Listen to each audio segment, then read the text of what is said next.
ہے قاسم ہے قاسم ہے قاسم ہے قاسم ہے قاسم ہے قاسم ہے قاسم ہے قاسم. اعوذ باللہ من الشیطان اللعین الرجیم. بسم اللہ الرحمن الرحیم. الحمد للہ وکفا وسلام علی عبادہ الذین اصطفیٰ. درود بھیجی محمد و آل محمد علیہ وسلم.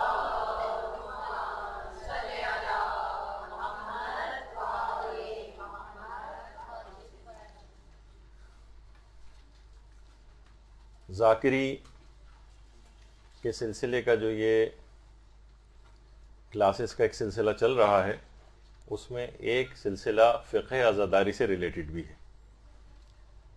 یعنی عزاداری کے فقہی مسائل کیا ہیں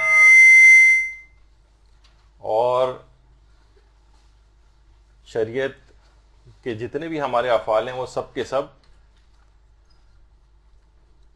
شریعت کے دائرے کے اندر آتے ہیں. یعنی حلال و حرام کے مسئلے عزاداری کے سلسلے میں بھی. دیکھیے ایک اہم بات یہ ہے کہ ذاکری جس وقت آپ کرتی ہیں تو لوگ ذکر و فضائل اور مصائب امام حسین علیہ السلام اور اہل بیت علیہ السلام وہ سننے کے لیے آتے ہیں، احکامات دین سننے کے لیے آتے ہیں. وہ اس وجہ سے نہیں آتے ہیں کہ اختلافی باتیں سنیں، جھگڑے والی باتیں سنیں، یک طرفہ نظریات سنیں، ذاکر یا ذاکرہ کے ذاتی نظریات کو سنیں، ان کے ذاتی عقائد یا ان کی ذاتی تحقیق یا ان کے ذاتی ذوق کے متعلق معلومات لینے نہیں آتے. اچھا، اسی کے اندر سے ایک مسئلہ جو آج ہم آپ کو ایک لحاظ سے اس میں ایک ہدایت بھی کریں گے کہ ذاکر اور ذاکرہ کے لیے ایک بات بہت ضروری ہے کہ وہ اختلافی مسائل جو ہیں معاشرے کے ان کو نہ اٹھائے، جس سے معاشرے میں خلفشار ہو. خاص طور پر ایسی چیزیں کہ جس کو علماء نے منع نہیں کیا اور جائز قرار دیا ہے، ان کو پڑھنے کی اجازت دی ہے، وہ بہت شہرت پا چکی ہیں. اب اس کے خلاف کوئی بھی کسی قسم کا کوئی بھی اقدام کرنا اور کہنا، جبکہ اس کے اندر کوئی حرام و حلال کا بھی مسئلہ نہ ہو اور علماء نے اجازت دی ہو، ایسے ایشوز کو نہ اٹھائیں. یہ آپ لوگوں کا عیب شمار ہوگا، آپ کے اپنے آپ کو ذاتی طور پر نقصان ہوگا. لوگ آپ سے مجالس نہیں پڑھوائیں گے، معاشرے میں شروع سے ایک بدنامی کا سامنا کرنا پڑے گا. اسی میں آج کل ایک بہت ہی مسئلہ اٹھا ہوا ہے اور وہ ہے حضرت قاسم کی شادی ہوئی تھی یا نہیں ہوئی تھی. یہ صرف ایک لحاظ سے صرف آج ہم اس کو کچھ ڈسکس کریں گے کہ اس میں جو لوگ دلائل وغیرہ دیتے ہیں آپس میں، لیکن اس سے آپ کو تمام باتوں کا اندازہ ہو جائے گا کہ آخر ان باتوں کو معاشرے میں کیوں نہیں اٹھانا چاہیے. نہ اس طور پر کہ آپ 100% اس بات کو ثابت کریں اپنی مجالس میں کہ نہیں ہوا تھا، اور نہ اس طور پر کہ 100% طور پر آپ اس کو کہیں کہ نہیں ہوا تھا لہٰذا اگر کوئی پڑھے گا تو ایک حرام کام کرے گا. تو یہ کنٹروورشل چیزیں اس کو علماء نے منع کیا ہے. اچھا، اب اختلافی جو تاریخی واقعات ہیں اس میں کوئی بھی کبھی حتمی رائے پیش نہ کریں. یہ بہت اہم بات ہے، جبکہ پہلے سے علماء اس کے قائل بھی رہے ہوں ان باتوں کے، واجب و حرام کا بھی کوئی مسئلہ اس کے اندر نہ ہو، صرف ایک تاریخ کی بات ہو. ورنہ پوری تاریخ کربلا اور معصومین کی جو بھی تاریخ ہے وہ بہت سارے اختلافات سے بھری ہوئی. ابھی میں کچھ مثالیں آپ کی خدمت میں پیش کرتا ہوں، اس سے آپ کو اندازہ ہوگا کہ کوئی ایک مسلم و ثبوت مسئلہ نہیں بلکہ تاریخ میں اختلاف ہے. کچھ قائل ہیں، کچھ قائل نہیں ہیں. تو جو بھی اس مسئلے کو اٹھا کر کوئی ایک یک طرفہ نظریہ پیش کرے گا تو وہ معاشرے کے اندر فساد پھیلائے گا. مثلا اب کون کون سی مثالیں ہو سکتی ہیں اختلافی تاریخی مسائل کی؟ مثلا ایک ہے ہمارے ہاں کہ حضرت علی اکبر علیہ السلام کی شادی ہوئی تھی یا نہیں ہوئی تھی. 18 سال کی عمر آپ ان کی سنتی ہیں کہ مجالس کے اندر، اور آیت اللہ صادق روحانی نے پوری اپنی تحقیق کی ہے کہ وہ شادی شدہ بھی تھے، صاحب اولاد بھی تھے، اور ان کے زیارت نامے کو بھی اس کے طور پر پیش کیا ہے. کچھ علماء کہتے ہیں کہ شادی نہیں ہوئی تھی. تو جو حضرت قاسم کے متعلق ہے بات، وہی حضرت علی اکبر کے متعلق بھی ہے، وہی اختلاف. اب اگر کوئی بھی شخص اس بات کے پیچھے لگ جائے. اور اگر کوئی عالم مثلاً پڑھ دے کہ وہ شادی شدہ تھے اور آیت اللہ صادق روحانی نے مثلاً یہ تحقیق پیش کی ہے، تو اس کے پیچھے اگر لگ جائے کہ نہیں ہوئی تھی، اور فلاں علماء تو قائل ہیں کہ نہیں ہوئی، تو کیوں پڑھا جا رہا ہے، اور گویا حضرت علی اکبر علیہ السلام کی کوئی کردار کشی کی جا رہی ہے. تو یہ اختلافی ایک مسئلہ ہے، اس کو یک طرفہ نظریے کے طور پر پیش کرنا اور دوسرے کی بات کو مکمل رد کرنا، یہ کسی بھی طور پر مناسب کام نہیں ہوگا. یہ اختلافی تاریخ کے مسئلے اس کے اندر نہ پڑھیں اور نہ ہی ان کو بیان کریں. اسی طریقے سے مثلا مادر شہزادہ علی اکبر علیہ السلام، ان کی جو والدہ گرامی تھی حضرت لیلہ، کیا وہ کربلا میں موجود تھیں؟ خود ایک تاریخ کا ایک اختلافی مسئلہ ہے کہ وہاں پر موجود تھیں یا نہیں موجود تھیں. کچھ کہتے ہیں کہ موجود تھیں، کچھ کہتے ہیں کہ موجود نہیں تھیں. اس میں بھی کوئی اختلاف کی بات نہیں کرنی چاہیے. اور کوئی بھی شخص کوئی بھی بات اگر بیان کر رہا ہو، مثلا وہ کہہ رہا ہو کہ ہاں موجود تھیں، تو کوئی بات نہیں، وہ بھی تاریخ کا ایک چیز پیش کر رہا ہے. بس وہ اس طرح سے نہ پیش کرے کہ حتمی طور پر پیش کرے کہ اس کے علاوہ جو بھی اگر کوئی بات کہے گا تو وہ غلط ہوگی، حرام ہوگی، باطل ہوگی، اس کے خلاف جہاد کرنا ضروری ہے. یہ بات تحقیق سے ثابت ہو چکی ہے، تو یہ غلط ایک نظریہ اور طریقہ بنے گا. اسی طریقے سے حضرت عباس علیہ الصلاۃ والسلام، درود بھیجیے محمد علیہ محمد.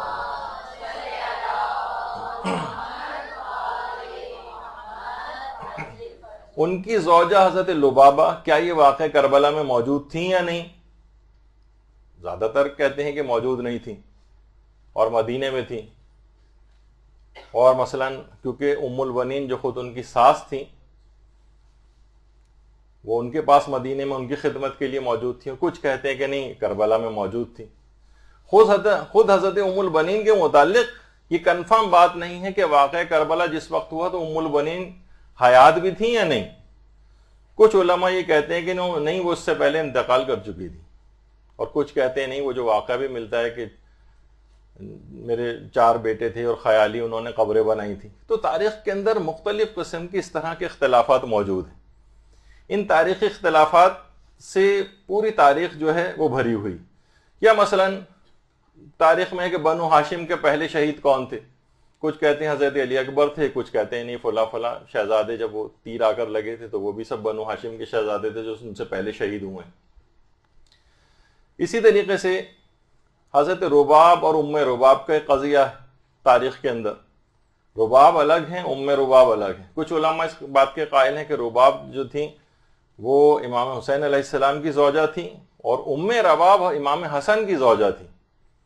امراء القیس جو تھے پیغمبر کے ایک صحابی، ان کی 3 بیٹیاں تھیں. ایک کی امیر المومنین سے شادی کی تھی انہوں نے، اور باقی 2 بیٹیوں کی امام حسن و حسین سے کی تھی.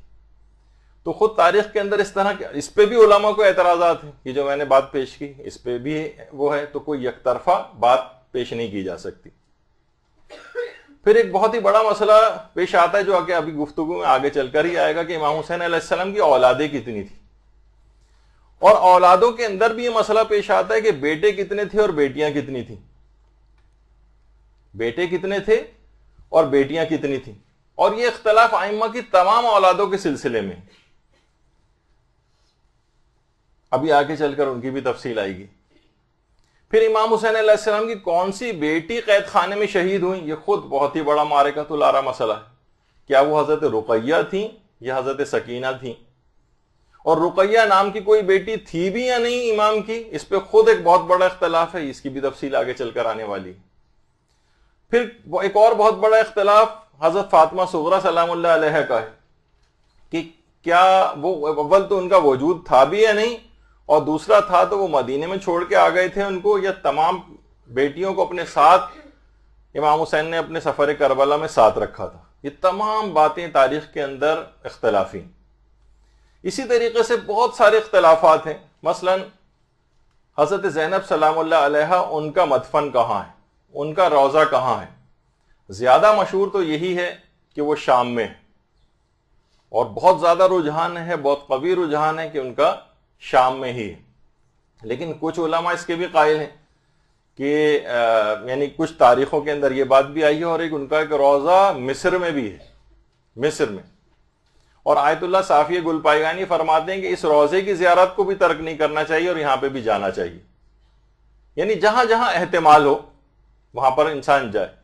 جیسے کہ حضرت شہر بانو کا وہ تہران میں جو پہاڑی کے اوپر جو وہ بنا ہوا ہے وہ ثابت نہیں ہے علماء کے نزدیک، لیکن علماء پھر بھی لے کر جاتے ہیں. کوئی بات نہیں، وہاں جائیے آپ، ان کی یاد آئے گی، آپ زیارت پڑھیں گی، کچھ نہ کچھ اہل بیت سے محبت کا اظہار ہوگا، کوئی فرق نہیں پڑتا، جائیے جس جس جگہ پہ بھی احتمال ہے. اور کچھ علماء اس بات کے بھی قائل ہیں جن کے اندر آیت اللہ محسن امین عاملی، وہ فرماتے تھے کہ حضرت زینب سلام اللہ علیہ مدینے سے اس کے بعد باہر گئی نہیں ہوں، اور اس کے بعد ان کی وفات بھی وہیں پر ہوئی اور جنت البقیع میں دفن.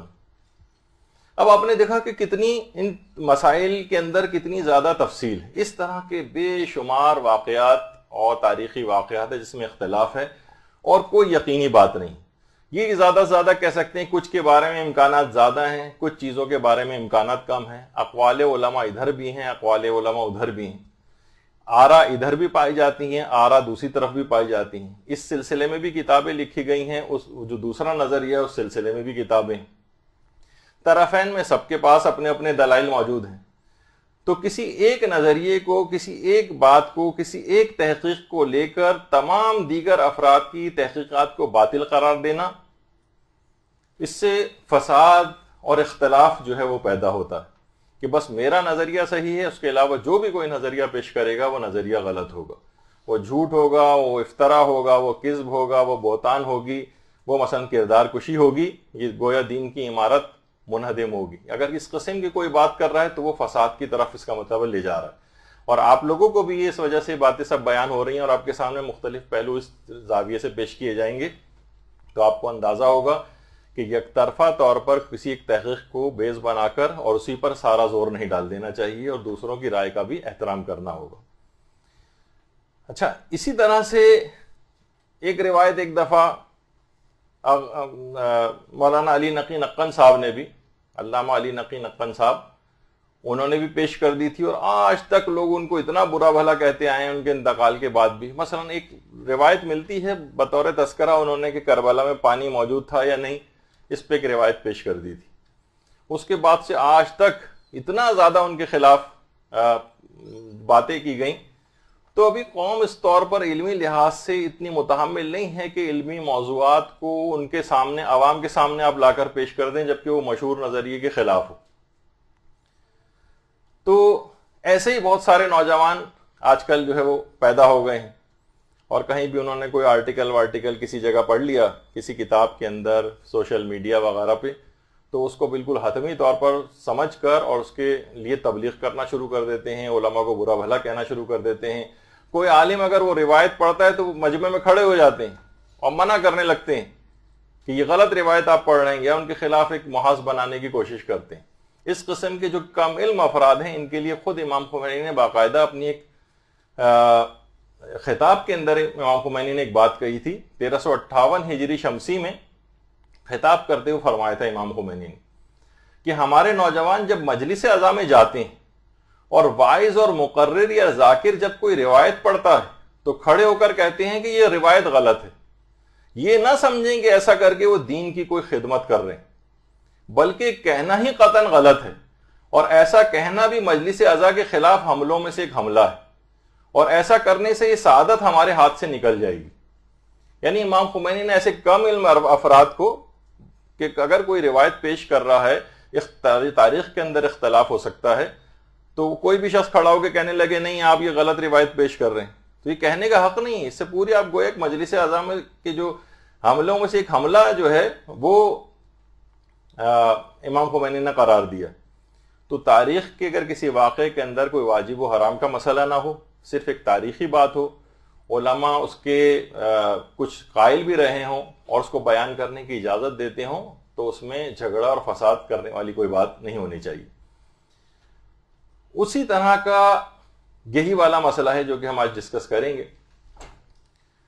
کہ کیا کربلا میں حضرت قاسم کی شادی ہوئی تھی. صرف ایک علمی طور پر اس کے مختلف زاویے پیش کریں گے اور جو طرفین دلائل دیتے ہیں تاکہ آپ کو اندازہ ہو جائے کہ کسی بھی ایسے موضوع میں ہاتھ نہیں ڈالنا ہے جبکہ اس کے اندر کتنی تفصیل موجود ہوتی. جو ہمیں پتہ نہیں ہوتی تو ہم نے تو ایک صفحے کا پڑھ لیا یا کسی عالم کی 5 منٹ کی ہم نے کسی مولانا کی جو ہے وہ تقریر سن لی اور سوچا کہ جو بات کہہ رہے ہیں بالکل صحیح کہہ رہے ہوں، بس اس کے لیے ہمیں تبلیغ کرنی چاہیے۔ اچھا، ایک ہے عقد قاسم اور ایک ہے جو مہندی نکالی جاتی، یہ دو بالکل الگ الگ مسئلے ہیں۔ آج کی جو ہماری نشست ہوگی وہ عقد کے والے مسئلے پر ہوگی، اور ایک رسومات عزاداری کے جو فقہی مسائل ہیں اس کے اندر خود مہندی نکالنا جائز ہے یا نہیں، یہ ہماری ایک اور نشست ہوگی اس کے بعد، یعنی آج تو نہیں، اگلے دنوں میں اس کے اندر اس کو ہم تفصیل سے بیان کریں گے، اس کے ساتھ دیگر مراسم اعضاء کا بھی ذکر آئے گا۔ اچھا، اب حضرت قاسم کے عقد کی جو روایت ہے وہ بعض کتابوں کے اندر موجود ہے، جو بھی ہم ذکر کریں گے، کہ جب حضرت قاسم نے عاشور میں روز عاشور امام حسین علیہ السلام سے میدان جنگ میں جانے کی اجازت مانگی تو امام نے اجازت نہیں دی۔ مختصر کر کے سنا رہا ہوں۔ اب قاسم بہت غمگین ہوئے، اچانک سے ان کو یاد آیا کہ ایک بازو بند میرے بابا نے دیا تھا امام حسین علیہ السلام نے، اللہم صلی علی محمد و علی محمد، اور وصیت کی تھی کہ بیٹا جب تم پر غموں کا غلبہ ہو تو اس بازو بند کو کھول کر دیکھ لینا۔ قاسم کو یہ بات یاد آ گئی، انہوں نے بازو بند کو کھولا اور وہ جو تعویذ تھا، اور اس کے اندر سے امام حسن کی وصیت نکلی کہ بیٹا اپنی جان کو اپنے چچا کے اوپر نثار کر دینا۔ اب خوشی خوشی امام حسین کی خدمت میں آئے قاسم، ان کو وصیت دکھائی۔ امام نے بھی اپنے بھائی کا جو خط لیا اور بہت گریہ کیا اور کہا کہ مجھے بھی وصیت تھی کہ میں اپنی بیٹیوں میں سے ایک بیٹی کا عقد تمہارے ساتھ کروں، اور پھر روایت لمبی ہے۔ اب اس روایت کے اوپر علماء کے دو گروہ ایک لحاظ سے جسے کہا جائے کہ بنے۔ ایک وہ گروہ ہے علماء کا جس کی تعداد کافی زیادہ ہے، جن کے نزدیک حضرت قاسم کی شادی والی روایت یہ عقد ثابت نہیں ہے، اور ان کی تعداد زیادہ ہے اور اس میں مراجع کرام بھی شامل ہیں۔ لیکن دوسرا گروہ ہے علماء کا جو یہ کہتا ہے کہ ہم اس شادی کو حتمی طور پر رد نہیں کر سکتے، 100% یہ نہیں کہہ سکتے کہ شادی نہیں ہوئی، یہ دوسرا، اور بلکہ وہ کہتے ہیں کہ معقول حد تک احتمال شادی موجود ہے، اور اس کو ثابت بھی کیا ہے، معقول حد تک امکان موجود ہے۔ اچھا، دونوں گروپس کے پاس دلائل ہیں، دونوں کے پاس اعتراضات ہیں، دونوں کے پاس جواب اور اس جواب کی رد، اور اس کے بعد دوبارہ اس طرح سے دلائل کا تبادلہ ہوتا ہے۔ اچھا، اب لیکن ہماری ذمہ داری کیا ہے؟ جب دونوں طرح کی باتیں ہیں تو ہماری ذمہ داری کیا ہے؟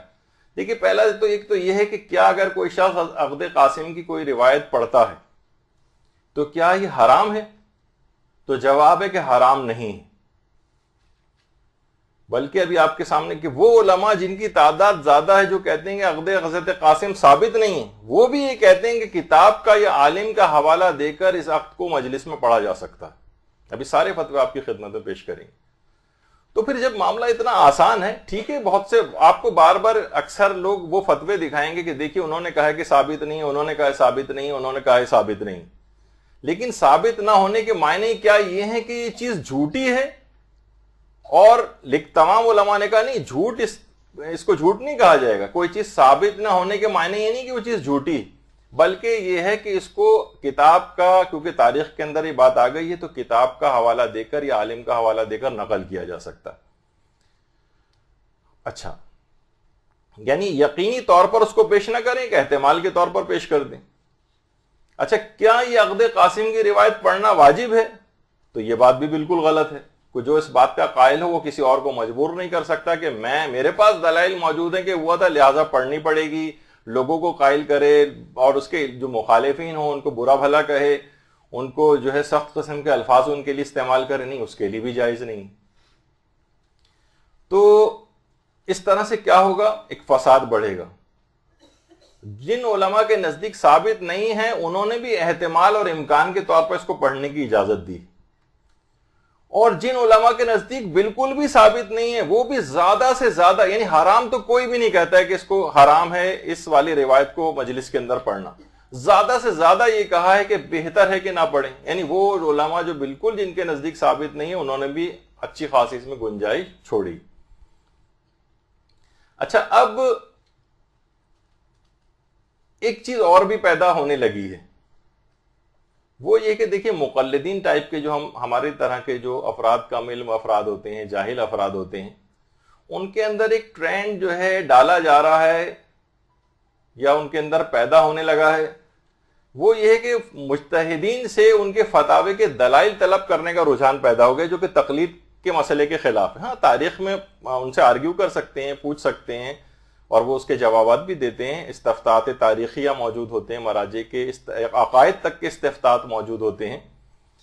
تو اب کسی میں کوئی صلاحیت ہے یا نہیں, مثلا مجتہد کا فتویٰ لکھا اور نیچے اس فتوے کے لیے لوگوں نے اس پہ اعتراضات کرنے شروع کر دی, یہ کیسے ممکن ہے اور وہ کیسے ممکن ہے, اور دیکھیے وہ فلاں روایت کے اندر تو یہ ہے اور یہ روایت تو مثلا ضعیف ہے, تو یہ فتویٰ ان کا صحیح نہیں ہے.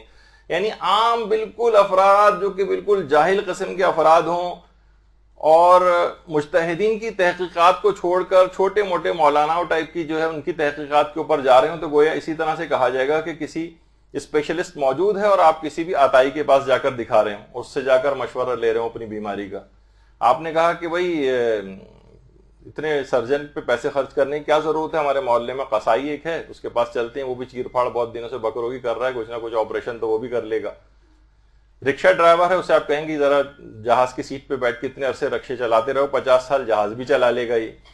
تو یہ تمام چیزیں کیا ہیں, یہ ایک مقلد کے کیلیبر سے بہت ہی زمین و آسمان کا فرق ہے. نہ وہ ان باتوں کو سمجھ سکتا ہے, خود ہی قیاس آرائیاں ہم لوگوں نے کرتے دیکھا ہے لوگوں کو کہ کس طرح سے لوگ مجتہدین کے فتاوے کے متعلق بات چیت کر رہے ہوتے ہیں. اچھا اب آ جائیے کہ وہ علماء جن کے نزدیک عقد حضرت قاسم ثابت نہیں ہے, وہ کچھ دلائل دیتے ہیں اس بات کے لیے.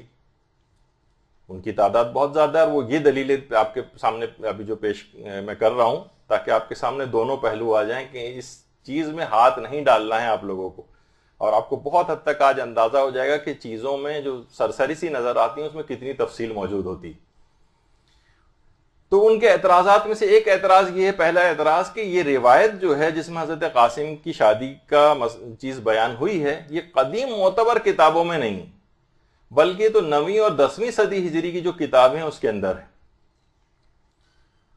وہ کہتے ہیں کہ ظاہر تقریباً 900 سال گزر گئے اور یہ روایت موجود نہیں تھی, اور 9 صدیاں 10 صدیاں اس طرح سے, تو اس سے پہلے نہیں تھی, تو اس کا مطلب ہے کہ یہ روایت جھوٹی. اور کہتے ہیں کہ سب سے پہلے اس روایت کو ملا حسین واعظ کاشفی نے اپنی کتاب روضۃ الشہداء میں نقل کیا, جو کہ 9ویں صدی ہجری کے عالم تھے.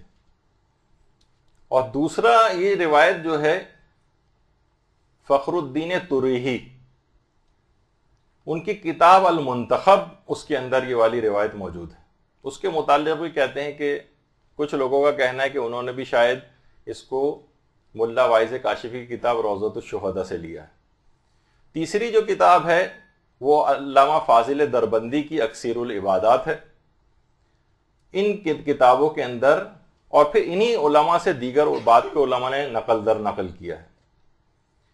تو یہ روایت جو ملا حسین واعظ کاشفی نے روضۃ الشہداء کے اندر لکھی ہے, کیونکہ وہ 9ویں صدی ہجری کے عالم تھے, سب سے پہلے انہوں نے لکھی ہے, تو اتنے عرصے بعد یہ روایت کیوں آئی؟ یہ منابع اولیہ جو بالکل اولین کتابیں ہیں ہماری, اس کے اندر یہ روایت کیوں نہیں ہے, لہٰذا اس روایت کو جھوٹا سمجھا جائے گا. وہ یہ کہتے ہیں, اور دل کو بڑی لگنے والی بھی بات لگتی ہے کہ ہاں اتنے عرصے بعد یہ روایت کیوں آئی. تو اس کا جواب وہ علماء دیتے ہیں کہ جو اس عقد کے قائل ہیں. وہ یہ کہتے ہیں کہ دیکھیے روایات کا بالکل اولین کتابوں میں موجود نہ ہونا اس کے جھوٹا ہونے کی دلیل نہیں.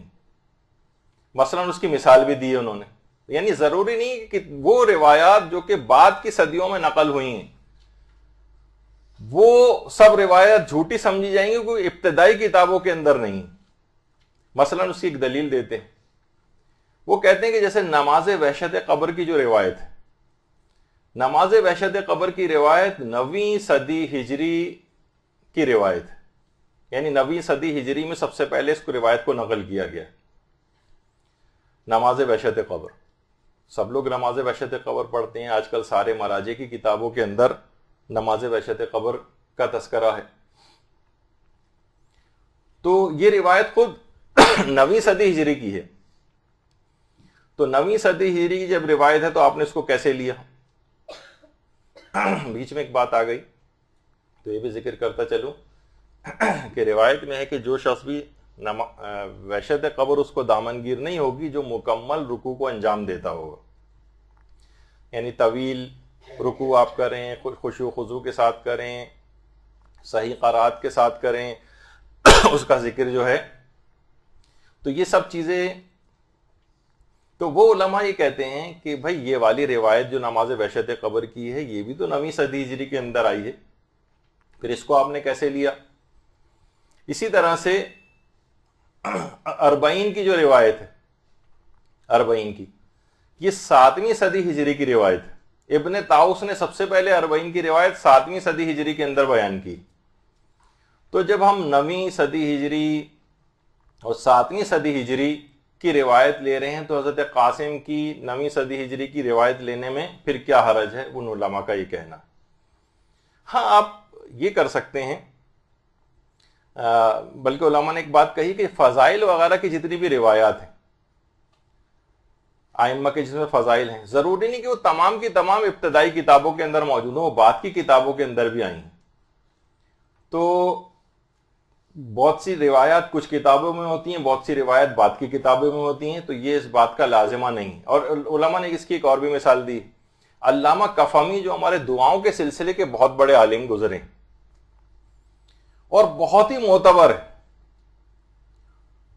جبل عامل لبنان میں ان کی قبر مبارک بھی ہے، اور وہ ملا واعظ کاشفی کے بالکل ہم اثر علماء میں سے تھے جنہوں نے سب سے پہلے عقد قاسم کی روایت لکھی ہے. یعنی علامہ کفمی کا انتقال 895 ہجری میں ہوا ہے، ملا واعظ کاشفی کا 910 ہجری میں ہوا ہے. یعنی 15 سال پہلے علامہ کفمی انتقال کر گئے تھے، ملا واعظ کاشفی یعنی دونوں ہم اثر علماء میں سے تھے. انہوں نے کتنی ہی باتیں اور روایات جو مجموع الغرائب و موضوع الرغائب کے نام سے جو کتاب ہے اس کے اندر نقل کی ہیں، جو اس کے علاوہ کہیں اور نہیں پائی جاتی. لیکن ان کی اس کتاب کو علماء نے رد نہیں کیا. ہاں ٹھیک ہے، کچھ ضعیف روایتیں اس کے اندر ہیں، لیکن بحیثیت مجموعی علامہ کفمی کی اس کتاب کو ایک مناسب درجہ دیا جاتا ہے. لیکن روضۃ الشہداء کے متعلق اچانک سے بہت سے لوگوں کا ایک بہت ہی سخت گیر قسم کا نظریہ بن گیا ہے. ابھی اس کے متعلق بھی ہماری بات آتی ہے. تو علماء، یہ وہ افراد جو کہ عقد قاسم کے قائل ہیں، وہ یہ کہتے ہیں کہ علامہ کفمی کے لیے تو آپ نے مثلا ایک الگ معیار بنایا ہوا ہے. ان کی کتابوں میں بھی تو جو ہے بہت سی روایت ایسی ہیں جو ابتدائی منابع میں نہیں پائی جاتی. لیکن وہی روایت، اسی طرح کی روایت جو شیخ طروحی اگر نقل کریں یا علامہ کاشفی نقل کر دیں تو آپ جو ہے ان کے اوپر اعتراض ہونے لگتا ہے. اور خود ابن طاؤس، اب تھوڑی سی ذرا خوش گفتگو اس کے بعد آگے چل کے آ جائے گی، لیکن یہ سب باتیں آپ کی کام کی ہوں گی کہ ابن طاؤس کی کتنی ہی روایت. ابن طاؤس وہ ہیں کہ جن کا جو مقتل ہے، یعنی جو مصائب کی کتاب جسے کہا جائے، جس کے اندر سارے مصائب بیان کیے ہیں ابن طاؤس نے، ان کی کتنی ہی کتابوں کی روایت کی کوئی سند ہی نہیں، لیکن پھر بھی ان کو جو ایک اہمیت دی جاتی. تو جو عبد الرزاق المقرم، ان کی جو بڑی اوتھینٹک مقتل شمار ہوتا ہے امام حسین کا، یہ اردو میں ترجمہ بھی ہوا. اگر واپس سے جو ذاکری کریں گے عبد الرزاق المقرم کا جو مقتل ہے اس کا اردو ترجمہ بھی لے کر اس سے روایات پڑھی. علماء نے ریکمینڈ کیا ہے ان کو. وہ فرماتے ہیں کہ یہ مقتل حسین ان کی کتاب ہے. وہ فرماتے ہیں کہ شیخ طروحی کی شخصیت اور علمی جلالت بہت زیادہ تھی. بہت مشکل ہے کہ انہوں نے یہ بات نقل کی ہو حضرت قاسم والی روایت.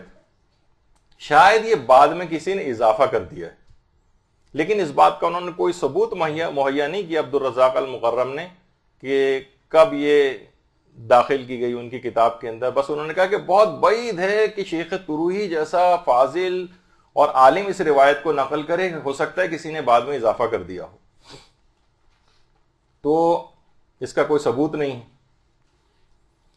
اچھا، شیخ عباس قمی یہ علامہ ترہی جنہوں نے اس روایت کو لکھا ہے اپنی کتاب المنتخب میں، ان کے متعلق کہتے ہیں کہ وہ انتہائی عالم تھے، انتہائی زاہد تھے، انتہائی عادل تھے، اور بہت جلیل القدر شخصیت ان کی تھی۔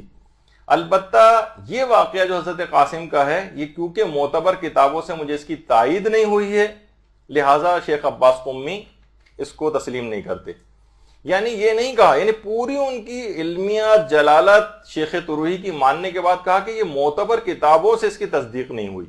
یعنی اس قسم کے الفاظ ایک عالمانہ ہیں، وہ کہے جا سکتے ہیں، لیکن یہ کہنا کہ جو بھی حضرت قاسم کی شادی کی روایت مثلا پیش کرے گا وہ ان کی کردار کشی کرے گا، وہ ان کا کیریکٹر اسیسینیشن کرے گا، اس طرح کے جملے استعمال کرنا یہ مناسب بالکل نہیں، جیسے کہ ابھی آگے چل کر بات واضح ہوگی۔ اب لوگوں نے کیا کیا، خاص طور پر نوجوانوں نے، وہ ادھر ادھر کچھ نہ کچھ انہوں نے چیزیں پڑھیں، اور اس کے بعد شیخ ترہی کے لیے بہت گندی زبان استعمال کرنی شروع کر دی، ملا حسین واعظ کاشفی کے لیے انتہائی غلیظ زبان استعمال کرنا شروع کر دی، علامہ دربندی کے لیے غلیظ زبان استعمال، حتیٰ کہ بہت سے ایسے افراد کے جو تھوڑا بہت سطحی قسم کی معلومات دین کی رکھتے ہیں، انہوں نے بھی بہت ہی ان تمام جلیل القدر علماء کے لیے، کیونکہ انہوں نے ان کی پسند مثلا جو نظریہ اس کے خلاف اگر کوئی چیز لکھی ہے، چاہے وہ ثابت نہیں بھی ہے، بہت سی چیزیں کتابوں میں ثابت نہیں ہوتی، لیکن ان کے لکھنے والوں کو گندے الفاظ ان کے لیے اور توہین آمیز الفاظ استعمال کرنا یہ حرام اور گناہ کبیرہ میں سے، اتنے جلیل القدر علماء کے لیے۔ تو یہ حق کسی کو نہیں ہے ان علماء کی توہین کا۔ ملا حسین واعظ کاشفی، ان کی ہرات میں باقاعدہ ان کی قبر ہے۔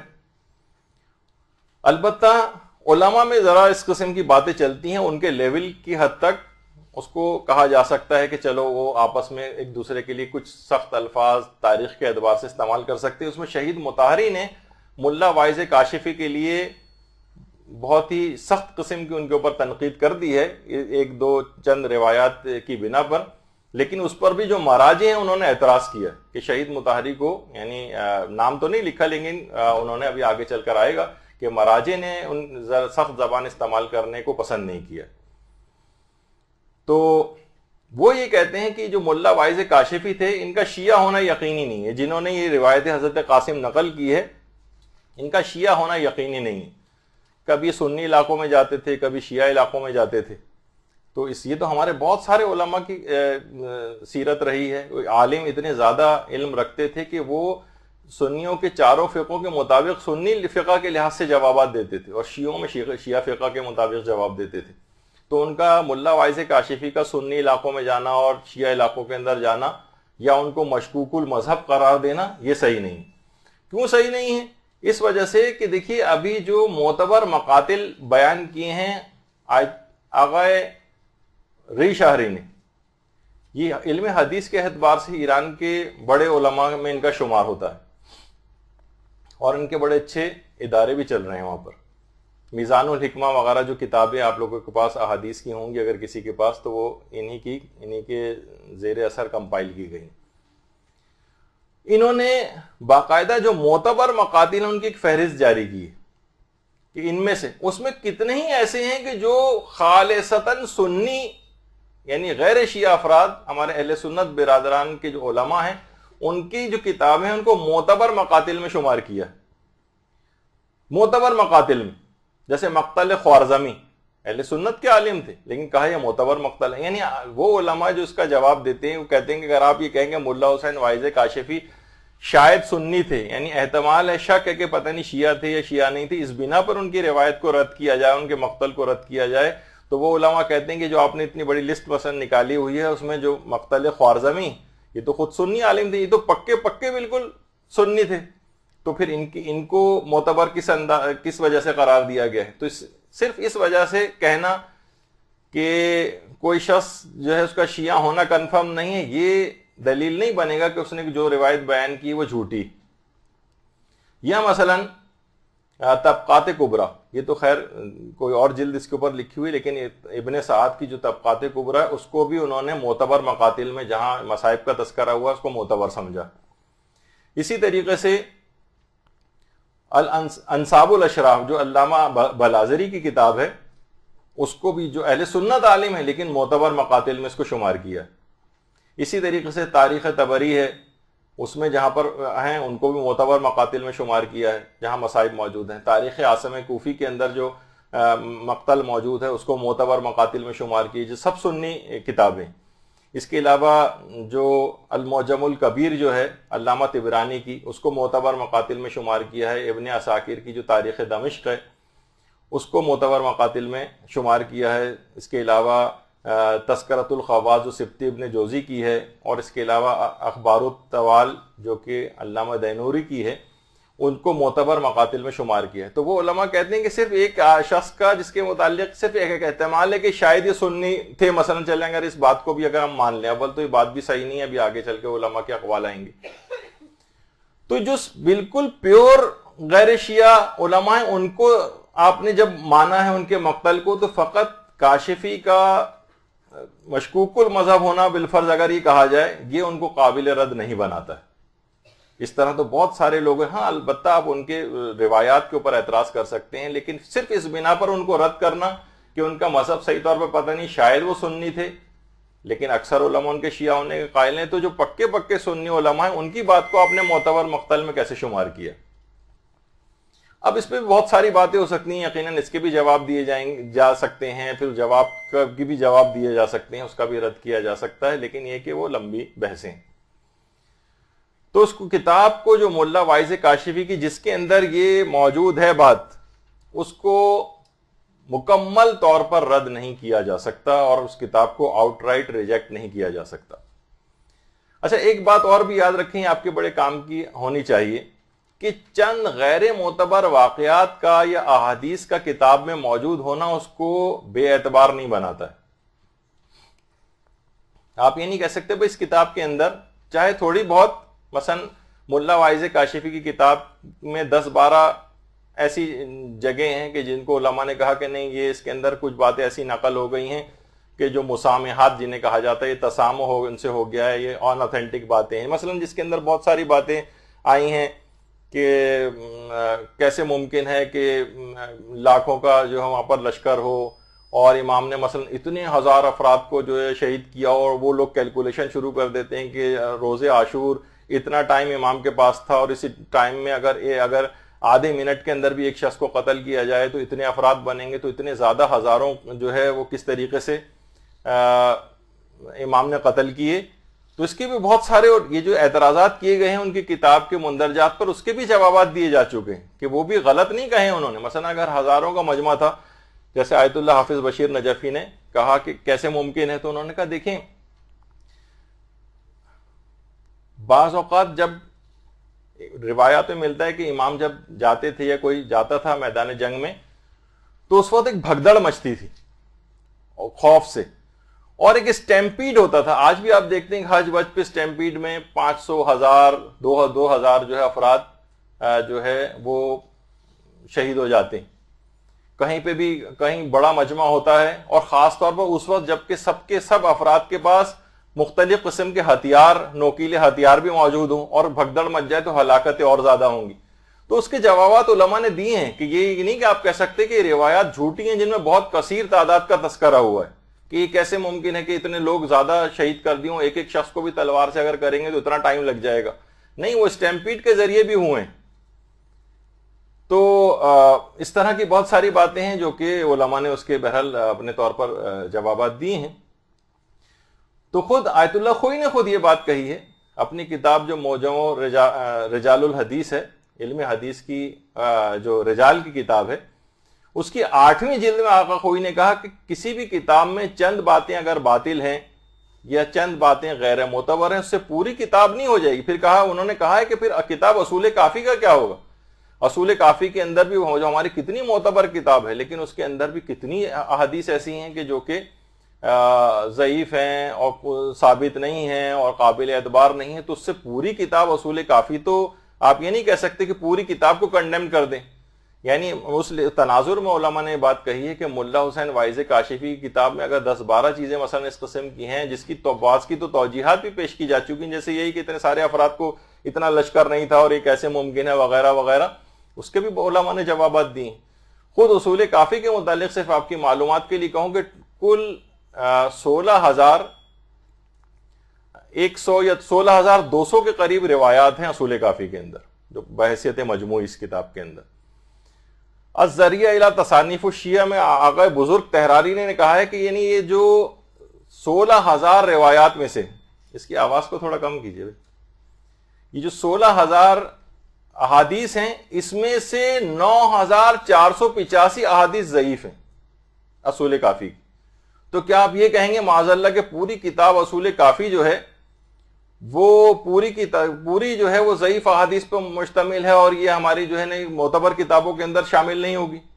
تو کتابوں میں غیر معتبر چیزوں کا ہونا چاہے وہ زیادہ تعداد میں کیوں نہ ہو. سوچئے کہ 16,000 میں سے تقریباً 10,000 احادیث کو آقا بزرگ تحرانی نے ضعیف قرار دیا. اگرچہ اس کے اندر بھی علماء کے اپنے کچھ معیارات ہوتے ہیں، اس کو پرکھنے کی کم اور زیادہ یہ تعداد ہو سکتی ہے، وہ اتنی فکس نہیں ہے، تو اس کتاب کو رد نہیں کر سکتے. اسی طریقے سے بحار الانوار کتنی مشہور اور معروف کتاب ہے، آج اس کے خلاف اتنے سوشل میڈیا کے اوپر جاہل قسم کے افراد نے اس کے خلاف کیمپین چلائی ہوئی ہے کہ گویا معاذ اللہ بحار الانوار شاید کوئی بہشتی زیور ٹائپ کی کوئی کتاب ہے جس کے اندر ہر قسم کے رتب و یابس جو بھر دیا گیا ہے اور ان اتھینٹک ہے. باقاعدہ اتنی ایسی بات ہے کہ اس کی عظمت اور جلالت لوگوں کی نگاہ میں بہار کی کم نہ ہو. آیت اللہ وحید خراسانی نے ایک درس خارج کے اندر بہت دیر اس موضوع کے اوپر بولے ہیں، انہوں نے افراد پر شدید تنقید کی ہے کہ جو بہار کو ان اتھینٹک کتاب جو ہے قرار دینے پر تلے ہوئے ہیں.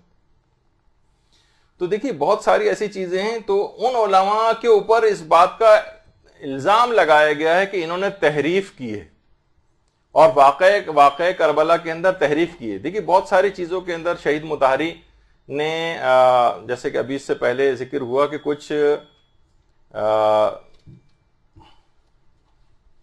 کچھ متشدد، یہ تھوڑی آواز کم کریں بھائی اس کی. تو یہ اعتدال سے خارج ہونے والی بات ہے، اعتدال سے خارج ہونے والی.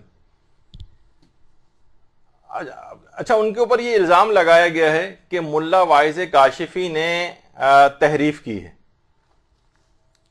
تو آیت اللہ صافی گل پائیگانی نے باقاعدہ ان سے یہ سوال پوچھا گیا کہ کتاب روضۃ الشہداء جو ملا حسین واعظ کاشفی کی ہے یا اسرار الشہادہ جو آغا دربندی کی ہے، کہ یہ تحریف شدہ ان مطالب ہیں اس کے اندر کا واقع کربلا کی؟ تو آیت اللہ صافی گل پائیگانی نے اس کا جواب دیا ہے کہ مجھے اس بات کا حق نہیں پہنچتا، ما حق نہ دارین، مجھے اس بات کا حق نہیں ہے کہ میں ان دونوں کتابوں کو لکھنے والے پر تحریف کربلا کرنے کی تہمت لگاؤں. اور اگر ان کتابوں کے اندر کچھ ایسے مطالب ہیں جو کہ جن کا وقوع پذیر ہونا کا احتمال ہے اور اس کے عدم پر کوئی ہمارے پاس قطعی دلیل نہیں ہے، تو ہمیں اس کا انکار نہیں کرنا چاہیے اور ان کے اوپر اس طرح کی گولہ باری نہیں کرنی چاہیے کہ انہوں نے گویا جھوٹ منسوب کیا. ہاں، اگر جو چیز آپ کے نزدیک ثابت نہیں ہے آپ اس کو نقل نہ کریں، لیکن یہ کہنا کہ انہوں نے تحریف کی ہے یہ آج کل بہت زیادہ اس کے اوپر شروع ہونے لگا ہے. اور تحریفات عاشورہ وغیرہ کے اعتبار سے جو چیزیں شہید مطہری نے پیش کی، ان کا وہ خود ایک صاحب نظر شخصیت تھے، ان کا ایک اپنا نظریہ ہے، لیکن دیگر علماء اور مراجع نے اس کے ذرا برخلاف بات کہی ہے اور کہا کہ ہم روضۃ الشہداء وغیرہ کے جو لکھنے والے علماء ہیں علامہ دربندی پہ، ان پر یہ الزام نہیں لگا سکتے کہ انہوں نے تحریف کی. ہاں ٹھیک ہے، اگر آپ کے نزدیک کوئی قطعی بات ہے تو آپ اس کو ان کی کتاب سے نقل نہ کریں صرف یہ، لیکن ان پر تحریف کا الزام نہیں لگا سکتے. تو اسی طرح سے خود شیخ عباس قمی نے ملا واعظ کاشفی کے لیے دیکھیے کیا جملے استعمال کی ان کی کتاب فوائد رضویہ در احوال علماء مذہب جعفریہ، کہ وہ جو تھے جامع علوم دینیہ، عارف و معارف یقینیہ، کاشف اسرار، مسلم در علم حدیث و تفسیر و ریاضی و حسن تقریر. شیخ عباس قمی نے کتنی زیادہ تعریف کی ہے ملا واعظ کاشفی کی. تو ان پہ تحریف کا الزام لگانا، کتنے علماء نے ان کی تعریف کی ہے، ان کو مشکوک المذہب قرار دینا، یہ ایک کچھ علماء نے اس نظریے کو اختیار کیا، لیکن زیادہ تر علماء نے اس قسم کے الفاظ ان کے لیے استعمال نہیں کیے. اچھا، اب آگے ایک چیز اور آپ کے اس میں آ جائے، اس پر ایک اعتراض یہ بھی ہوتا ہے، اور جو اس کے قائل نہیں وہ دلیل یہ دیتے ہیں کہ اس روایت کا کوئی سلسلہ سند نہیں، کہ انہوں نے کہاں سے لیا، اس سے پہلے کسی اور نے اس بات کو نقل نہیں کیا. تو دیکھیے کتنی کتابیں ایسی ہیں جو کتنی ہی روایات ایسی ہیں جو کچھ کتابوں میں اور کچھ کتابوں میں نہیں. ساری کتابیں ہماری ایک طرح کے مندرجات پر تو نہیں ہے نا. مثلا کچھ احادیث جو ہے مثلا تہذیب الاحکام میں ہوں اور کچھ جو ہے وہ ملا یحذر الفقیہ میں ہو، تو آپ یہ نہیں کہہ سکتے کہ سب کتابوں میں ایک طرح کی حدیثیں ہوں. کچھ نے نقل کی ہے، کچھ نے نقل نہیں کیا ہے. دیکھیے شیخ صدوق، نہیں پہلے ایک بات اور ہو جائے کہ کیا یہ کوئی اصول ہے کہ تمام واقعات کربلا کے لیے ہمارے پاس معتبر سند ہونی چاہیے؟ کیا کسی جگہ پر ہے؟ تمام علماء نے کہا نہیں، یہ کوئی اصول نہیں ہے. واقعات کربلا کے لیے بیان کرنے کے لیے معتبر سند کا ہونا ضروری نہیں. ہاں معتبر ذرائع سے مل جائے ایک الگ بات ہے، لیکن یہ کوئی اصول نہیں. شیخ صدوق کی کتنی ہی کتابیں ایسی ہیں جو پہلے موجود تھیں اس کے بعد غائب ہو گئیں. اچھا جس زمانے میں وہ کتابیں موجود تھیں علماء نے ان کتابوں کو کوٹ کیا ہے. جو فتوے دیے ہیں اس میں کہا کہ یہ فتویٰ ہم نے شیخ صدوق کی فلاں کتاب کے اندر جو حدیث پائی جاتی تھی اس کے مطابق یہ فتویٰ دیا، لیکن وہ کتابیں اب نہیں ہیں، وہ کتابیں موجود نہیں. تو لیکن پرانے علماء نے کہا کہ ہم نے خود ان کی کتاب کے اندر دیکھا، لیکن وہ کتاب ہمارے سامنے نہیں. مثلا شیخ صدوق کی کتاب المرشد پرانے علماء نے کوٹ کیا، لیکن وہ کتاب ہمارے سامنے نہیں. شیخ صدوق کی کتاب النبوہ ہے، پہلے زمانے میں ہوتی تھی، اب وہ ہمارے پاس نہیں. شیخ صدوق کی کتاب ہے مدینۃ العلم، اس کے اندر ہماری جتنی بھی آپ نے دیکھا کہ 16,200 کے قریب تو صرف اصول کافی کی ہیں، اور چاروں معتبر کتابوں کو ملا لیا جائے تو اس میں جتنی احادیث ہیں ان سے بھی زیادہ احادیث کتاب مدینۃ العلم میں تھی. یہ کتاب پتہ نہیں کہاں غائب ہو گئی، کس ظالم بادشاہ نے غائب کروا دیا، آج تک اس کا پتہ نہیں چلا. پرانے علماء نے مدینۃ العلم کتاب کو کوٹ کیا ہے، اپنے فتووں کی بنیاد بنا ہے. یہی وجہ ہے کہ امام خمینی تک اس بات کے قائل تھے کہ متقدمین علماء سے لے کر شیخ طوسی تک کے زمانے کے شہرت فتویٰ بھی حجت رکھتی. یعنی ہمارے سامنے حدیث نہ بھی ہو، لیکن علماء نے اگر کوئی فتویٰ دیا ہے کسی حدیث کی بنا پر، تو ان کے ہمارے سامنے حدیث نہ بھی ہو تب بھی ہم ان کے فتوے پر اعتبار کر کے اس کے مطابق فتویٰ دے سکتے. شہرت فتویٰ. تو پھر آپ کہیں کہ جناب اس کا کوئی، تو وجہ اس کی ہے کہ بہت ساری کتابیں پہلے موجود تھیں اب موجود نہیں. اب بات کا کوئی شخص تو یہ حجیت فتویٰ تو سوچئے، یعنی جو جس فتوے کی شہرت رہی ہو شیخ طوسی کے زمانے تک، تو اس کے مطابق بھی علماء نے فتوے دیں. اچھا کتنے ہی علماء ایسے ہیں جیسے ہمارے یہ ملا مہدی نراقی اور ملا احمد نراقی، رائٹ سائڈ پہ ملا احمد نراقی ہیں جن کی کتاب عروج السادہ کے نام سے اردو میں ترجمہ بھی ہو چکی، اور لیفٹ پہ جو یہ ملا مہدی نراقی، یہ تو بڑے صاحب معرفت تھے اور برزخی زندگی کو بھی اپنی آنکھوں سے دیکھتے تھے. ملا مہدی نراقی، ملا مہدی نراقی نے کتاب لکھی تھی محرق القلوب، غم ہائے جاسوس کے نام سے اس کا ترجمہ بھی ہوا. اس میں انہوں نے حضرت قاسم کے عقد کے متعلق لکھا ہے. کہا کہ کچھ علماء نے اس واقعے کو نقل کیا ہے اور کچھ علماء نے اس واقعے کو نقل نہیں کیا ہے ان کی شادی کے، اور بعض متردد ہیں، مشکوک ہیں کہ پتہ نہیں واقعہ صحیح ہے یا نہیں، لیکن یہ واقعہ میں نے معتبر کتابوں میں دیکھا ہے. دیکھیے ابھی میں نے اس سے پہلے کہا کہ پرانے علماء کہ انہوں نے جو فتوے دیے ہیں، انہوں نے ان شیخ صدوق کی کتابوں کو دیکھ کر اس میں جو حدیث پڑھی خود انہوں نے معتبر کتاب کے اندر دیکھا اور فتویٰ دے دیا، تو ہم ان کی بات مان لیتے ہیں. ملا مہدی نراقی کہہ رہے ہیں کہ میں نے اس واقعے کو معتبر کتابوں کے اندر دیکھا ہے اور میں ان کے اوپر اعتبار کرتا ہوں، لہذا میرے نزدیک یہ واقعہ صحیح ہے اور میں اس کو نقل کرتا ہوں. باقاعدہ صفحہ نمبر 410 پر محرق القلوب میں ملا مہدی نراقی نے حضرت قاسم کے سخت کو پورا بیان کیا.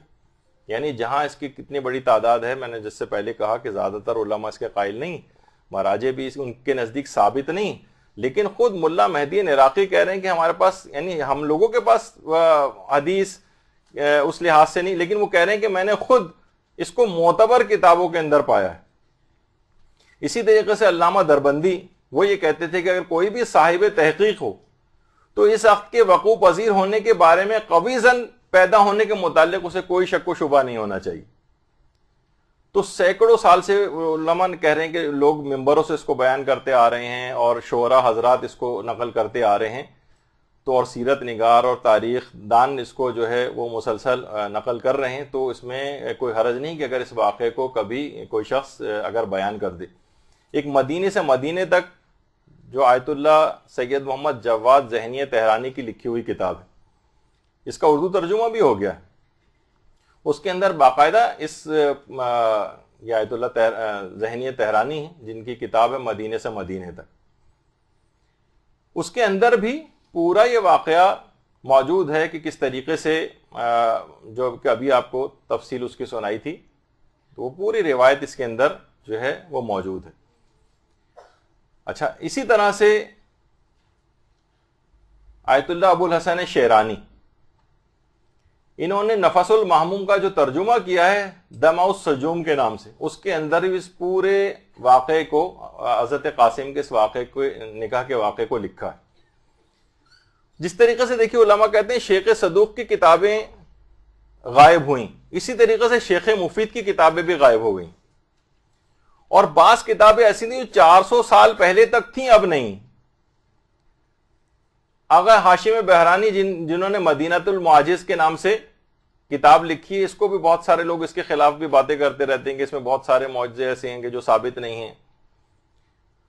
انہوں نے، ہاشم بہرانی نے اپنی کتاب مدینۃ المعاجز میں جو روایت نقل کی ہیں وہ شیخ مفید کی ان کتابوں سے ہیں اکثر، کہ جو کہ اس وقت موجود نہیں، لیکن ان کے پاس موجود تھیں۔ اب وہ کتابیں غائب ہو گئیں۔ آپ کو پتہ ہے کتنے کتب خانے جلائے گئے، شیعت کن کن ادوار سے گزری ہے، تو اس کے اندر بہت ساری کتابوں کا غائب ہونا بھی اس طرح کے اختلافات کا سبب بنا ہے۔ اچھا، پھر ایک اور بات آپ کی خدمت میں پیش کر دی جائے، 400 اصولوں پر مشتمل سمجھیں ایک لحاظ سے 400 کتابیں ائمہ کے اصحاب نے لکھی، جس میں خاص طور پر ہمارے چھٹے امام جعفر صادق علیہ الصلوۃ والسلام۔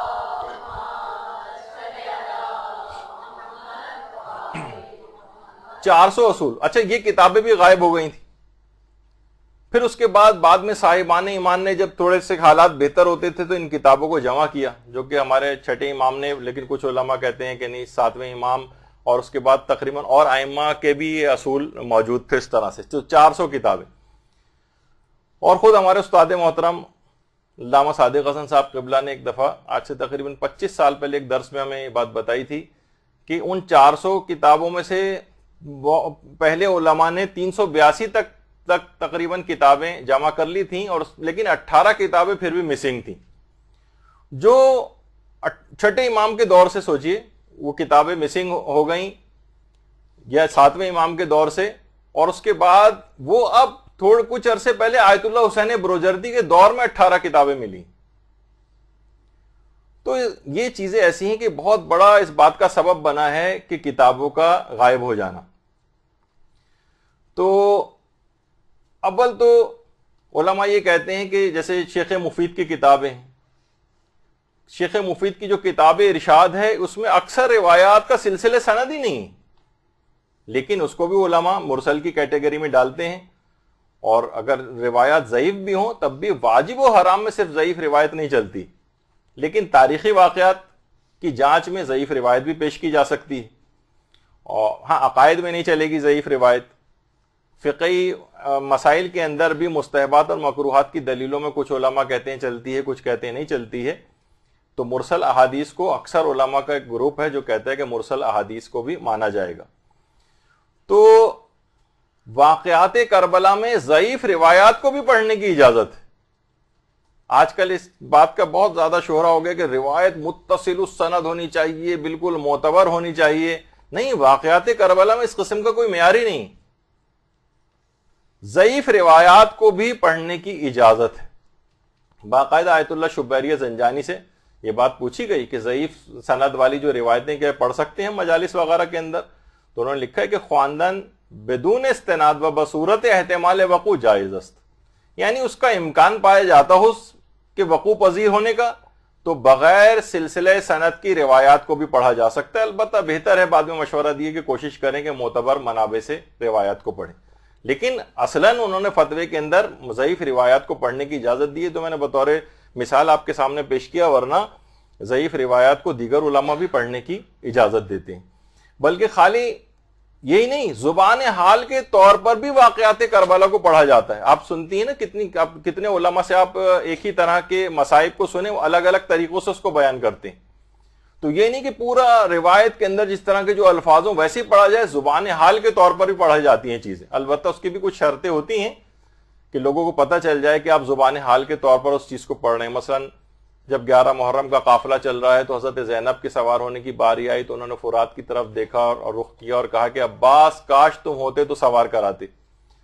اب یہ والی روایت کی کہیں الفاظ نہیں حضرت زینب کے ایسا کہا ہو، لیکن زبان حال حضرت زینب کی حالت یہ تھی گویا وہ یہ کہہ رہی تھی کہ عباس تم ہوتے تو سوار کراتے. ذوالجناح نے زبان بے زبانی سے یہ کہا اور پھر کچھ الفاظ مثلا نقل کر دیے جائیں تو زبان یعنی زبان حال کے طور پر چیز پیش کی جاتی. یعنی اس کے لیے تو روایت کا پڑھنا بھی ضروری نہیں ہے. زبان یا بہت سے اکثر محتاط آپ نے ذاکرین یا علماء کو سنا ہوگا کہ میرا دل یہ کہتا ہے کہ انہوں نے شاید اس موقع پر یہ کہا ہو. یہ کیا ہے؟ یعنی ان کی حالت یہ تھی گویا اپنی زبان حال سے وہ یہ بات کہہ رہے تھے.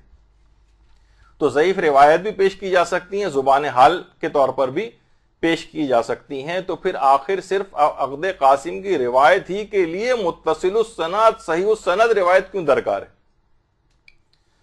تو ایک سادہ سا واقعہ ہے جس کو اطمینان ہو، امکان ہے اس کے وقوع پذیر ہونے کا، جس کو اطمینان ہو رہا ہے، جو امکان رکھتا ہے وہ اس کو پڑھ لے اگر چاہے. ویسے تو پڑھا بھی نہیں جاتا عام طور پر یہ، کیونکہ اگر آپ سلسلے سند کی بحث کو لے کر آئیں گے تو تمام تاریخی واقعات کربلا کی تمام واقعات کی سند کو پھر آپ کو معلوم کرنا پڑے گا. اور ایک عالم نے تو صحیح کہا ہے کہ پھر ایک جملہ صرف پڑھ کے اور ممبر سے نیچے اتر آئیے کہ 61 ہجری کے سن میں 10 محرم کے دن امام حسین میدان کربلا میں شہید ہو گئے. بس یہ اوتھینٹک ہے، باقی تو سب باتوں کے اندر کچھ نہ کچھ اختلاف موجود ہے. تو کتنی دیکھیے ایسی چیزیں کہ اگر آپ ہر چیز کو، کتنی مشہور چیزیں ایسی ہیں جو آپ روزانہ کی بنیاد پر سنتی ہیں علماء سے.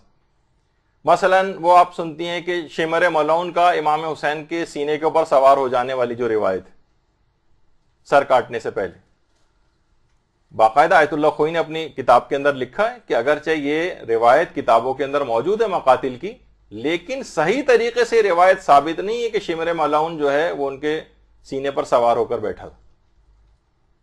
اب کتنے علماء پڑھتے آ رہے ہیں، اب کوئی ان کے تمام علماء کے خلاف ایک محاذ باندھ لے اور کہا کہ نہیں ان اوتھینٹک ہے. دیکھیے آقا خوئی نے کہا ہے غیر معتبر چیز آپ پڑھ رہے ہیں، اس کے لیے کوئی معتبر روایت سے ثابت نہیں ہے. اور یہ لیکن روایت یہ پھر بھی پڑھی جاتی، کتابوں کے اندر موجود ہے، علماء نے پڑھنے کی اجازت دی. مصائب کے لحاظ سے لوگ روئیں اور گریہ کر کے امام کو یاد کریں، اور اگر روایت کمزور بھی ہے، ضعیف بھی ہے، تو اس کو پڑھنے کی علماء نے اجازت دی. اس وجہ سے تو کوئی شخص یہ مہم بنا لے اس کو اور اپنی زندگی کا مقصد قرار دے لے کہ نہیں میں ہر صورت میں غیر معتبر چیز جو کسی نے ایک دفعہ کہہ دیے کسی عالم نے تو میں اس کو پیش ہی نہیں کرنے دوں گا، تو یہ فساد معاشرے کے اندر اس سے پیدا ہوگا. علماء فرماتے ہیں باقاعدہ لحوف جو کہ معتبر مقاتل میں سے ابن طاؤس نے جس کو لکھا ہے، ہمارے کتنا معتبر نام ہے ابن طاؤس، ان کی جو کتاب لحوف ہے اس کا پوری کتاب کی تمام روایت کا کوئی سلسلہ سند ہی نہیں ہے، لیکن یہ معتبر مقاتل میں سے شمار ہوتی ہے کیونکہ یہ دیگر کتابوں سے بہرحال اس کی تائید ہوئی ہے. لیکن انہوں نے کسی بھی جگہ اس کو روایت کی شکل میں نہیں لکھا، بلکہ خاص ترتیب سے پورے واقعہ کربلا کو جس طرح انسان بیان کرتا وہ جاتا ہے اس طرح سے لحوف کو تحریر کیا. تو وہ اعتراض ان کے اوپر بھی ہونا چاہیے پھر کہ انہوں نے تو اس میں بھی کوئی سلسلہ سند نہیں ہے، لحوف کی کتاب کا بھی کوئی سلسلہ سند نہیں، لیکن یہ معتبر مقاتل میں سے اور ان کو بالکل مردود قرار دیا ہوا ان کی کتاب کو. تو علماء کہتے ہیں پھر اس طرح کی یہ دو رنگی والی نہیں ہونی چاہیے. تو اور بڑے علماء کے لیول کے اوپر تو خیر یہ بات بھی نہیں ہے، یہ ذرا نچلی سطح کے اوپر بہت سے جذباتی افراد وہ اس قسم کی باتیں لے کر آتے ہیں. تو علماء یہ کہتے ہیں کہ ترجیح المراسیل علی المرسل بدون مرجع یہ بالکل قبیح ہوتا ہے. یعنی ایک مرسل روایت کو تو آپ ترجیح دے رہے ہیں دوسری مرسل روایت پہ، جبکہ کوئی اس کے لیے کوئی خاص دلیل بھی آپ کے پاس موجود نہ ہو. لیکن ذرا ٹپیکل بات ہو جائے گی، چھوڑیے اس کو. اچھا اب اس کے بعد ایک اور اعتراض ہے. اب یہ ذرا اب آپ لوگ جو سنتی ہیں نا، یہ تو تھوڑی سی اب تک خشک باتیں تھیں، اب تھوڑی سی اس طرح کی باتیں آئیں گی کہ ذرا آپ کو واضح ہوگا. آخر امام کی کس بیٹی سے حضرت قاسم کا عقد ہوا تھا؟ اگر آپ کہیں حضرت فاطمہ بنت الحسین جنہیں فاطمہ کبریٰ کہا جاتا ہے وہ تو بھابی تھی ان کی. دیکھیے سب سے پہلے تو یہ اس میں بڑا اختلاف یہ آتا ہے کہ امام حسین علیہ السلام کی آخر بیٹیاں کتنی تھیں. یہ اختلاف ہے. بعض کہتے ہیں 2 تھیں, حضرت سکینہ اور حضرت فاطمہ بنت الحسین, اور شیخ مفید اور علامہ طبرسی کا یہ نظریہ ہے کہ 2 تھیں. بعض کہتے ہیں جیسے علامہ ابن شہر آشوب کے 3 تھیں. دیکھیے ایک تو کربلا میں البتہ علماء کہتے ہیں 2 ہی بیٹیاں تھیں, لیکن یہ بھی معاملہ اختلافی, ابھی آگے چل کر بات آئے گی. فاطمہ کبریٰ یا فاطمہ بنت الحسین وہ تو 100% ان کا عقد حسن مثنی سے ہوا تھا جو کہ امام حسن کے بیٹے تھے اور کربلا میں موجود تھے. ان سے تو ممکن نہیں ہے کہ حضرت قاسم کا عقد ہوا ہو, کیونکہ وہ تو واقعی بھابی تھی. اچھا حسن مثنی بھائی تھے حضرت قاسم کے, فاطمہ بنت الحسین کے شوہر تھے, امام حسین کے داماد تھے. تو اچھا پھر انہی کی اولادیں تھیں عبداللہ محض, اور ان کی اولادوں میں پھر محمد نفس زکیہ اور ابراہیم بن عبداللہ جنہوں نے عباسی جو تھے حکمران ان کے خلاف قیام کیا تھا. یعنی امام حسن مجتبیٰ کا جو وہ دیکھیں اگر ان کے بعد کی اولادوں کا, تو اس کے اندر حسن مثنی کی جو اولادیں ہیں, دیکھیں حسن مثنی کی جو اولاد ہے یہ سادات طبع طبائی کا سلسلہ حسن مثنی کی اولادوں سے شروع ہوا ہے. یہ جو سادات طبع طبائی ہیں یہ حسن مثنی کی اولاد سے, اور عبداللہ شاہ غازی جو ہمارے یہاں کلفٹن پہ جن کا مزار ہے یہ خود حسن مثنی کی اولاد میں سے. تو حسن مثنی سے ان یعنی وہ فاطمہ کبریٰ کی شادی ہوئی تھی, وہ تو بالکل ایک علیحدہ وہ ہے. اچھا بعض علماء کہتے ہیں کہ یہاں پر ایک اشتباہ ہو گیا ہے, تاریخی اشتباہ. وہ یہ ہے کہ حسن مثنی کی فاطمہ کبریٰ سے شادی ہوئی تھی, لیکن یہ شادی کب ہوئی تھی؟ یہ واقع کربلا سے شاید چند مہینے, 1 2 3 مہینے کے اندر اندر ہوئی. یعنی روایات میں ملتا ہے کہ امام حسین کی شہادت والے سن میں, وہ تو 61 ہجری ابھی تو شروع ہی ہوا تھا کہ شہادت ہو گئی, تو اس کا مطلب یہ ہے کہ محرم شروع ہونے سے 1 2 3 مہینے پہلے کی بات ہوگی. حسن مثنی کی فاطمہ بنت الحسین کے ساتھ شادی ہوئی, اور یہ روز عاشور یہ جوڑا کربلا کے اندر موجود تھا. ایک شادی شدہ جوڑا اور تھا وہاب کلبی کا, نیا شادی شدہ وہ قربانی کے لیے موجود ہوا, اور یہ دوسرا شادی شدہ جوڑا جو موجود تھا وہاں پر. علماء کہتے ہیں شادی اتنی قریب واقع ہوئی ہے واقع کربلا سے کہ بہت سارے افراد کو تاریخ میں اشتباہ ہو گیا, اور حسن مثنی کے بجائے قاسم کا نام نقل کر دیا گیا, جبکہ شادی ان کے بھائی سے ہوئی تھی. تو یہ کچھ علماء کہتے ہیں کہ اشتباہ شاید یہ ہے. اچھا دوسری بیٹی جو واقع کربلا میں ملتا ہے, زیادہ علماء کو رجحان ہے کہ 2 ہی بیٹیاں مثلا وہاں پر تھیں. دوسری بیٹی تھی حضرت سکینہ مثلا. کچھ علماء یہ کہتے ہیں وہ تو شادی کے قابل ہی نہیں تھی اور سن ازدواج کو نہیں پہنچی تھی. ابھی لیکن اس میں بھی اختلاف ہے, ابھی آگے چل کر آئے گا. تو آقا ابو الحسن شیرانی یہ فرماتے ہیں کہ امام کی 2 ہی بیٹیاں تھیں, فاطمہ بنت الحسین اور سکینہ. اور علامہ ابو الحسن شیرانی خود اس بات کے قائل ہیں کہ قاسم کی شادی امام کی ایک بیٹی سے ہوئی تھی. تو فاطمہ بنت الحسین تو حسن مثنی کی بیٹی ہو گئی, اب بچی حضرت سکینہ. تو وہ ان کے مطابق یہ ہے کہ ان کی حضرت سکینہ سے شادی ہوئی. اچھا لیکن ابھی تو اب پھر آپ کہیں گے کہ پھر وہ کون تھیں کہ جو کہ قید خانے میں شہادت ہو گئی ان کی؟ ابھی سنیے. اچھا ابو الحسن شیرانی کہتے ہیں کہ 2 ہی بیٹیاں تھیں. علامہ ابن شہر آشوب جن کی کتاب مناقب ہے, ہمارے بڑے علماء میں ان کا شمار ہوتا ہے, وہ فرماتے ہیں امام کی 3 بیٹیاں تھیں. علامہ اربلی یہ بھی ہمارے بڑے اوتھینٹک علماء میں شمار ہوتے ہیں, ان کی کتاب کشف الغمہ ہے, کشف الغمہ فی معرفت الائمہ, اس میں انہوں نے کہا ہے کہ امام کی 4 بیٹیاں تھیں. البتہ نام 3 بیٹیوں کے نقل کیے ہیں, سکینہ, فاطمہ بنت الحسین اور زینب نام کی ایک بیٹی, زینب بنت الحسین. تو 4 بیٹیاں تھیں. پھر ملا صالح مازندرانی, ملا مہدی مازندرانی جن کی کتاب معالی السبتین ہے, اس میں بھی انہوں نے امام حسین کی 4 بیٹیوں ہی کا تذکرہ کیا ہے. اچھا کچھ علماء نے ایک جگہ پر اور کچھ جگہوں پہ اور وہی عام لوگوں کے اندر زیادہ مشہور ہے کہ امام کی ایک بیٹی زبیدہ کے ساتھ جو ہے وہ حضرت قاسم کی شادی ہوئی تھی، لیکن یہ اتنی اوتھینٹک بات نہیں۔ اچھا اب دیکھیے تاریخ کے اندر کتنے مسائل ہیں، ہر طرف آپ کو بڑے بڑے علماء ملیں گے، اور یہ خود ائمہ کی تمام اولادوں کے متعلق ہے کہ ان میں بیٹے کتنے تھے اور بیٹیاں کتنی تھیں۔ آپ کو یاد ہوگا کہ امام حسین علیہ السلام کا ایک واقعہ وہ ملتا ہے جس میں انہوں نے جب ان کے بیٹے نے سورہ الحمد ایک معلم نے آ کر ختم کرائی تو امام نے ان کا منہ موتیوں سے بھر دیا۔ وہ کون سے بیٹے تھے؟ ان کا نام تھا جعفر، لیکن امام حسین کے کسی بیٹے جعفر کا نام اتنا معروف نہیں ہے لوگوں میں۔ تاریخ کے اندر بہت ساری اس طرح کی چیزیں۔ تو حضرت رقیہ، اگر فاطمہ بنت الحسین اور سکینہ تھیں تو پھر حضرت رقیہ کون ہے؟ اچھا اب دیکھیے، اب آپ کے سامنے دو چیزیں میں پیش کر رہا ہوں، اس سے آپ کو اندازہ ہوگا کہ تاریخ کے اندر عام لوگوں کو بولنے میں کتنی احتیاط کرنی چاہیے اور کوئی ایک یک طرفہ نظریہ نہیں بنانا چاہیے۔ حضرت رقیہ 4 سال کی جن کی عمر تھی اور جن کا قید خانے میں انتقال ہوا تھا۔ کچھ علماء کا یہ کہنا ہے کہ شہید مطہری حضرت رقیہ کو تحریفات عاشورہ میں سے سمجھتے ہیں، وہ کہتے ہیں نہیں اس نام کی امام کی کوئی بیٹی نہیں تھی۔ البتہ کچھ لوگوں نے ڈیفینڈ کیا ہے شہید مطہری کو کہ نہیں ان کا یہ نظریہ نہیں تھا بلکہ وہ کسی اور کی بات پیش کر رہے تھے۔ اسی طریقے سے آغا ریشاری کے متعلق کہا جاتا ہے کہ وہ بھی حضرت رقیہ کے قائل نہیں۔ اس کے علاوہ محسن امین عاملی یہ بھی انکار کرتے تھے کہ حضرت رقیہ نام کی امام کی کوئی بیٹی نہیں تھی۔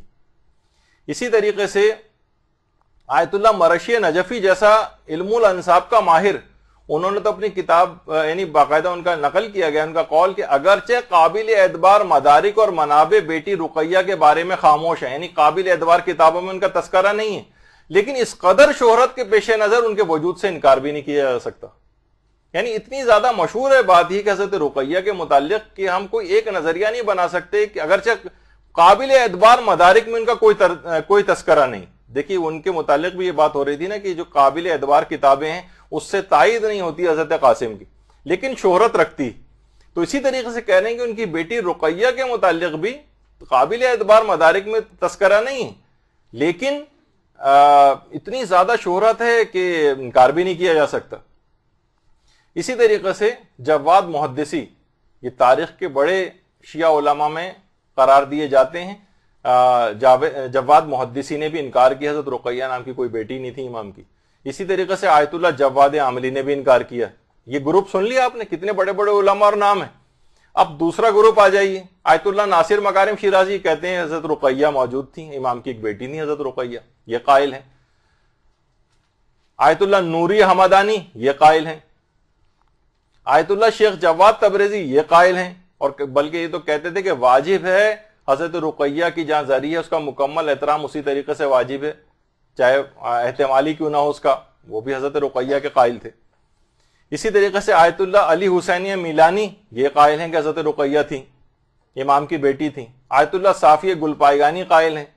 اس کے علاوہ آیت اللہ گورگانی قائل ہیں، اور اس کے علاوہ آیت اللہ حسین مظاہری قائل ہیں، اور آیت اللہ صادق روحانی قائل ہیں، اور آیت اللہ سیستانی بھی اس کے قائل ہیں کہ حضرت رقیہ تھی۔ تو آپ نے دیکھا کہ دونوں طرف کتنے بڑے بڑے نام ہیں، کتنے بڑے بڑے علماء ہیں، سب کے پاس اپنے اپنے دلائل ہیں۔ پوری لوگوں نے دلائل پہ کتابیں لکھی ہیں کہ حضرت رقیہ نہیں تھیں، اور جواب میں 50 دلیلیں علماء نے لکھی ہیں کہ حضرت رقیہ تھیں۔ اب کوئی ایک نظریہ بنا لے اس میں، مثلا کہے کہ نہیں مجھے تو مثلا شہید مطہری کی بات جو ہے نا وہ ہے بس حضرت رقیہ نہیں تھی، اور روزانہ مجالس کے اندر اس کو پروف کرنا شروع کر دے اور کہے کہ یہ بالکل امام کے اوپر ایک کردار کشی ہے کہ امام سے ایک بیٹی کو منسوب کیا جائے جبکہ وہ وجود ہی نہیں رکھتی تھیں مثلا۔ تو یہ تمام چیزیں کیا ہوں گی کہ ایک فتنہ اور فساد معاشرے کے اندر پھیلے گا کہ دوسری طرف بھی علماء اس کے قائل رہیں۔ تو یہ طریقہ کار کسی بھی ذاکر اور ذاکرہ کو کہ اختلافی مسائل کے اندر وہ پڑھے، یہ اس کے لیے مناسب نہیں۔ اچھا اب رہ گئی تھیں حضرت سکینہ، ان کے متعلق یہ بات کہی جاتی ہے کہ جناب وہ تو بہت اس وقت چھوٹی عمر کی تھیں، ان سے تو شادی ممکن ہی نہیں ہے۔ تو عبد الرزاق المکرم جن کی کتابیں معتبر مقاتل کے اندر سے شمار کی جاتی، جن کے مقتل معتبر اور دیگر کتابیں بھی ان کی، انہوں نے کہا ہے کہ حضرت سکینہ کی عمر 13 سال تھی اور قابل ازدواج تھی۔ خیر عبد الرزاق المکرم خود اس عقد کے قائل نہیں تھے، لیکن انہوں نے عمر لکھی ہے حضرت سکینہ کی، وہ 13 سال ہے، اور کہا کہ شادی کے قابل تھی۔ اور پوری ایک کتاب السیدہ سکینہ، سکینہ بھی کہا جاتا ہے، سکینہ بھی، امام حسین کی اس بیٹی پہ پوری ایک کتاب عبد الرزاق المکرم نے لکھی ہے، اور اس میں بھی جو عمر ہے ان کی وہ 13 سال قرار دی۔ اور آیت اللہ صادق روحانی، جن کی اجوبۃ المسائل کے نام سے جو کتاب ہے، اس میں تاریخی استفتات بھی ہیں، ان سے بھی سوال پوچھا گیا کہ حضرت سکینہ کی عمر کتنی تھی، تو انہوں نے 18 سال نقل کی۔ اب دیکھا آپ نے تاریخ کے اندر کتنی اس طرح کی باتیں ہیں۔ تو اب شیخ ترویحی جو زیادہ علماء نے جس روایت کو پیش کیا اس میں امام کی کسی بیٹی کا نام نہیں ہے کہ قاسم، بس روایت میں یہ کہ امام نے اپنی ایک بیٹی کا عقد حضرت قاسم سے کیا، اور یہ نہیں ہے کہ حضرت فاطمہ کبریٰ سے کیا تھا، جو فوراً لوگ کہتے ہیں کہ فاطمہ کبریٰ تھی، وہ تو ان کی بھابھی تھی، تو بھابھی سے کیسے ہو سکتا ہے۔ تو علماء نے یہی بات کہی ہے، وہ جو اس بات کی حمایت میں کہ جو زیادہ صحیح روایت ہے وہ یہ ہے کہ اس میں بیٹی کا نام تذکرہ نہیں ہے روایت کے اندر، بلکہ یہ روایت کا ہے کہ امام نے اپنی ایک بیٹی کا حضرت قاسم سے کیا اور نام نہیں بتایا کہ کون سی تھی۔ اچھا، جو ابھی آغا آیت اللہ ذہنی تہرانی کی کتاب مدینے سے مدینے تک، اس میں فاطمہ کا تذکرہ آیا ہے، تو اس پہ بھی علماء نے کہا کہ امام کو اپنے امیر المومنین علیہ السلام اور حضرت شہزادی زہرا سلام اللہ علیہ، درود بھیجیے نا، اللہم صلی علی محمد وعلی آل محمد۔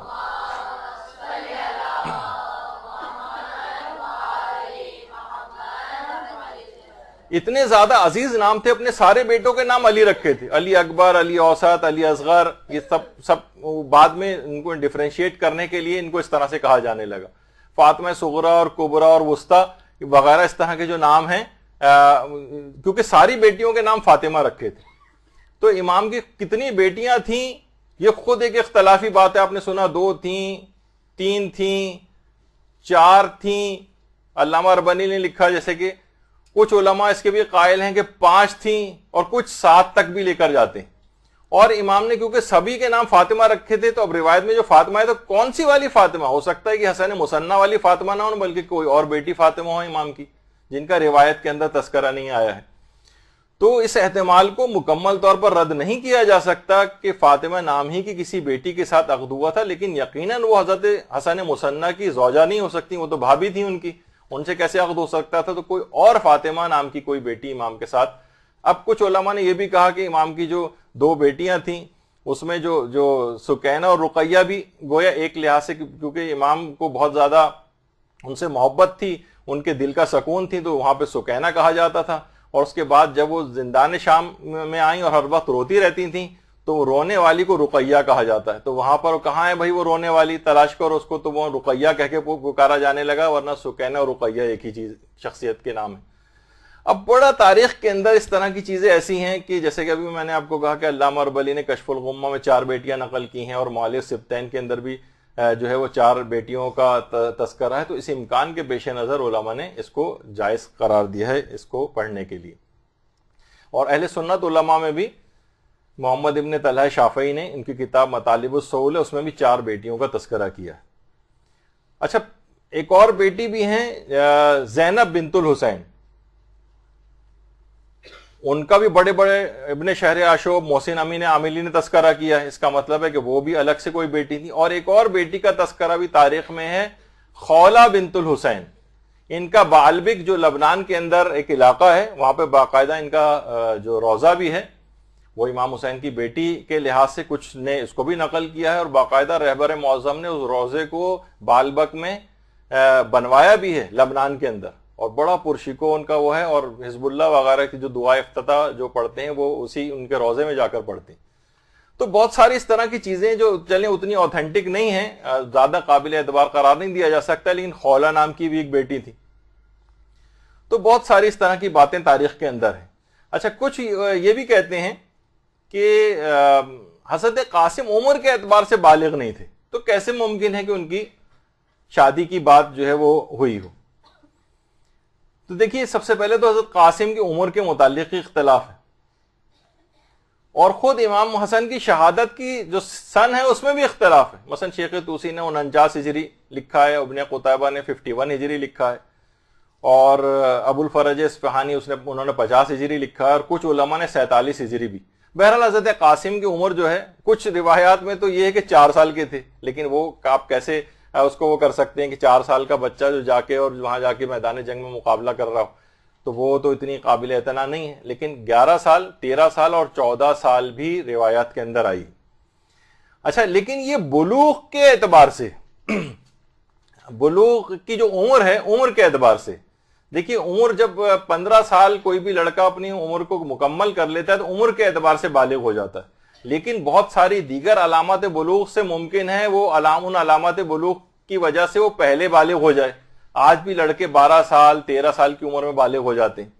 تو اس زمانے میں عربوں کے معاشرے کے اندر جبکہ ان کی جسمانی ساخت اس زمانے کی جو حالت ہوتی تھی کہ حضرت قاسم نے مثلا اتنے پہلوانوں کا مقابلہ کیا, روایت میں اتنے لوگوں کو واصل جہنم کیا, تو یہ اس زمانے کی فزیک ایسی ہوتی تھی کہ وہ عمر کے اعتبار سے نہیں بلکہ دیگر علامات بلوغ کے اعتبار سے جلدی بالغ ہو جاتے تھے. یعنی اس بات کا امکان موجود ہے. ایک تو عمر کی شرط ہوتی ہے, اور عمر کی شرط سے بھی پہلے لڑکے جو ہے وہ بالغ ہو سکتے ہیں. اچھا, لڑکیاں جو ہیں جیسے کہ ملتا ہے کہ لڑکیاں 9 سال کی عمر میں بالغ ہو جاتی ہیں. اس زمانے میں دیکھیے ایسی کاٹھی ایسی فزیک ہوا کرتی تھی لڑکیوں کی کہ 9 سال کی عمر میں شادیاں ہو جاتی تھیں. حضرت زہرا سلام اللہ علیہ کی شادی کے متعلق آپ سنتی ہیں.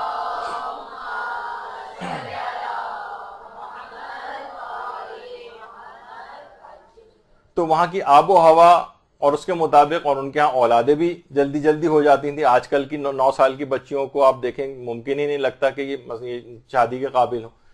تو سب سے پہلی بات تو یہ ہے کہ کیا عقد نکاح کے لیے وہ علماء جواب یہ دیتے ہیں جو اس کے قائل ہیں کہ اگر آپ یہ کہہ رہے ہیں کہ وہ شادی کی عمر نہیں تھی تو کیا عقد نکاح کے لیے بلوغ شرط ہے؟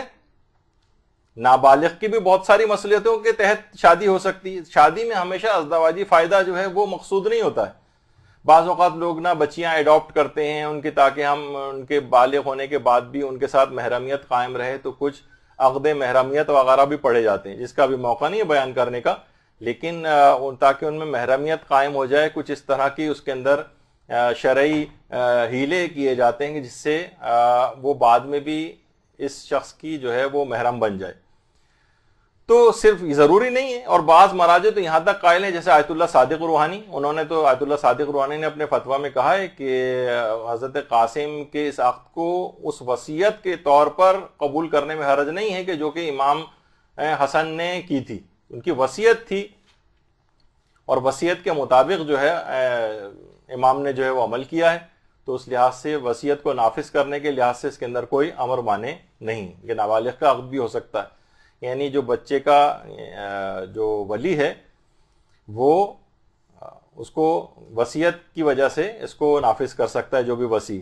اچھا, کچھ لوگ اس میں ایک فقہی اشکال لے کر آتے ہیں کہ جواہر الکلام جو کتاب ہے ہماری اس کے اندر یہ چیز لکھی ہوئی ہے کہ کوئی جو وصی ہے وہ نابالغ جس کو وصیت کی گئی ہو وہ نابالغ کا عقد نہیں کر سکتا. مثلا امام حسین کو وصیت تھی تو امام حسین یعنی چلیں یہ تو ایک الگ سے فقہی مسئلے کے طور پر بھی ہے کہ اگر وصیت کر کے کوئی جائے تو وصی جو ہے نابالغ کا عقد نہیں کر سکتا.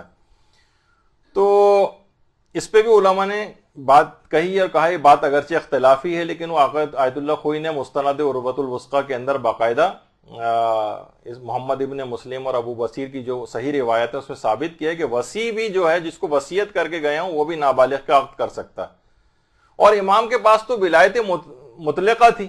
آج کل لوگ تو ظاہر ہے اس کے بھی قائل ہیں کہ بہت سے علماء کے نزدیک فقیہ کے پاس بھی ولایت مطلقہ ہوتی, کچھ کے نزدیک یہ ہے. تو امام کے پاس تو بدرجہ اولیٰ ولایت مطلقہ تھی. اور ہمارا ایک یہ بھی نظریہ ہے کہ امام کے شہادت کے بعد یا دنیا سے پردہ فرما جانے کے بعد بھی ان کی ولایت ساقط نہیں ہوتی, یہ بھی علماء کا نظریہ ہے. تو اور پھر وصیت بھی کر کے گئے تھے, تو امام کے پاس تو الگ سے بھی اسپیشل قسم کی ولایت مطلقہ کے تحت اتھارٹی تھی کہ وہ نکاح کر سکتے. تو لہٰذا اور عام شخص کے لیے بھی جو وصی کے لیے کے لحاظ سے اجازت ہے اور مراجع نے اجازت دی ہے تو پھر اس میں بھی ممکن ہے. اس لحاظ سے اس کی جو تفصیل ہے تحریر الوسیلہ میں امام خمینی نے بھی ان مسائل کے اوپر لکھا ہے کہ وسیع اور جو نابالغ کی تزویج کے احکام اور منہاج الصالحین وغیرہ جو کتابیں علماء کی اس میں بھی موجود ہے.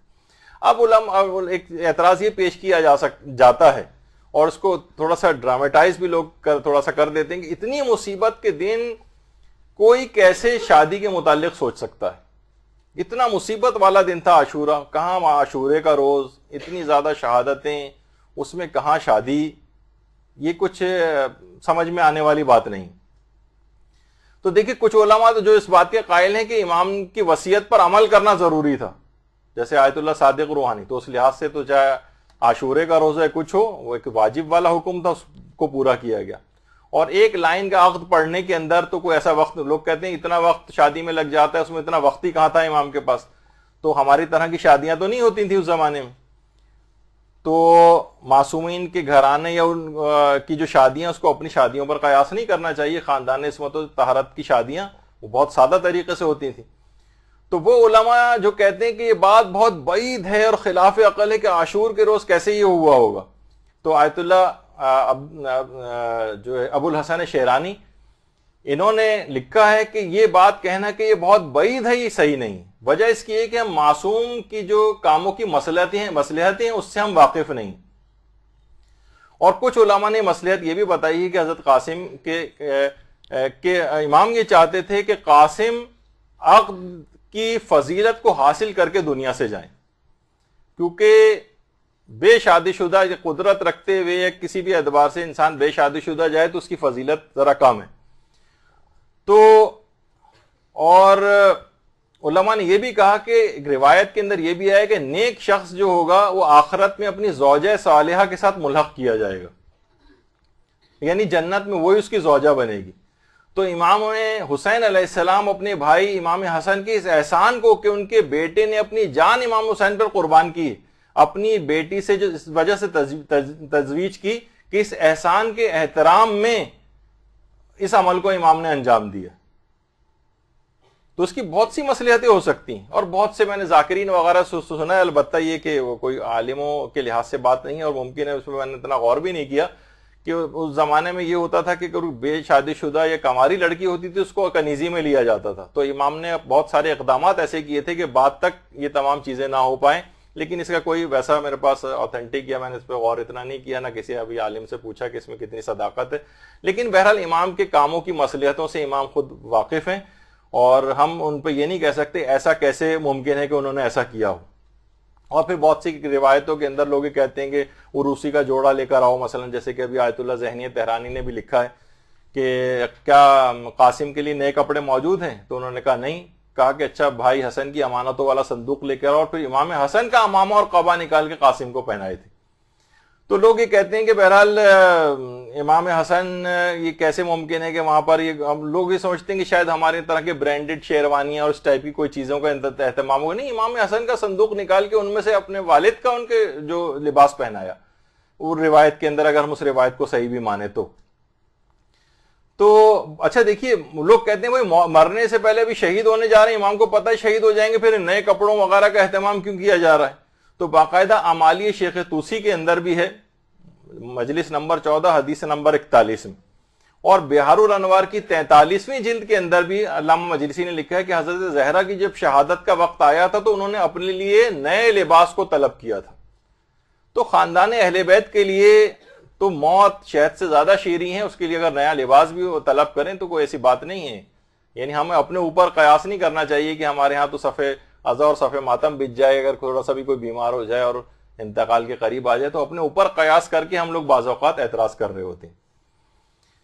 اچھا، کچھ نے کہا کہ بھائی اگر حضرت قاسم کی کوئی زوجہ ہوتی تو بات کی تفصیلات کیوں نہیں کہ وہ کہاں گئیں، کیا ہوا ان کے ساتھ. تو علماء یہ کہتے ہیں دیکھیے ائمہ کی جو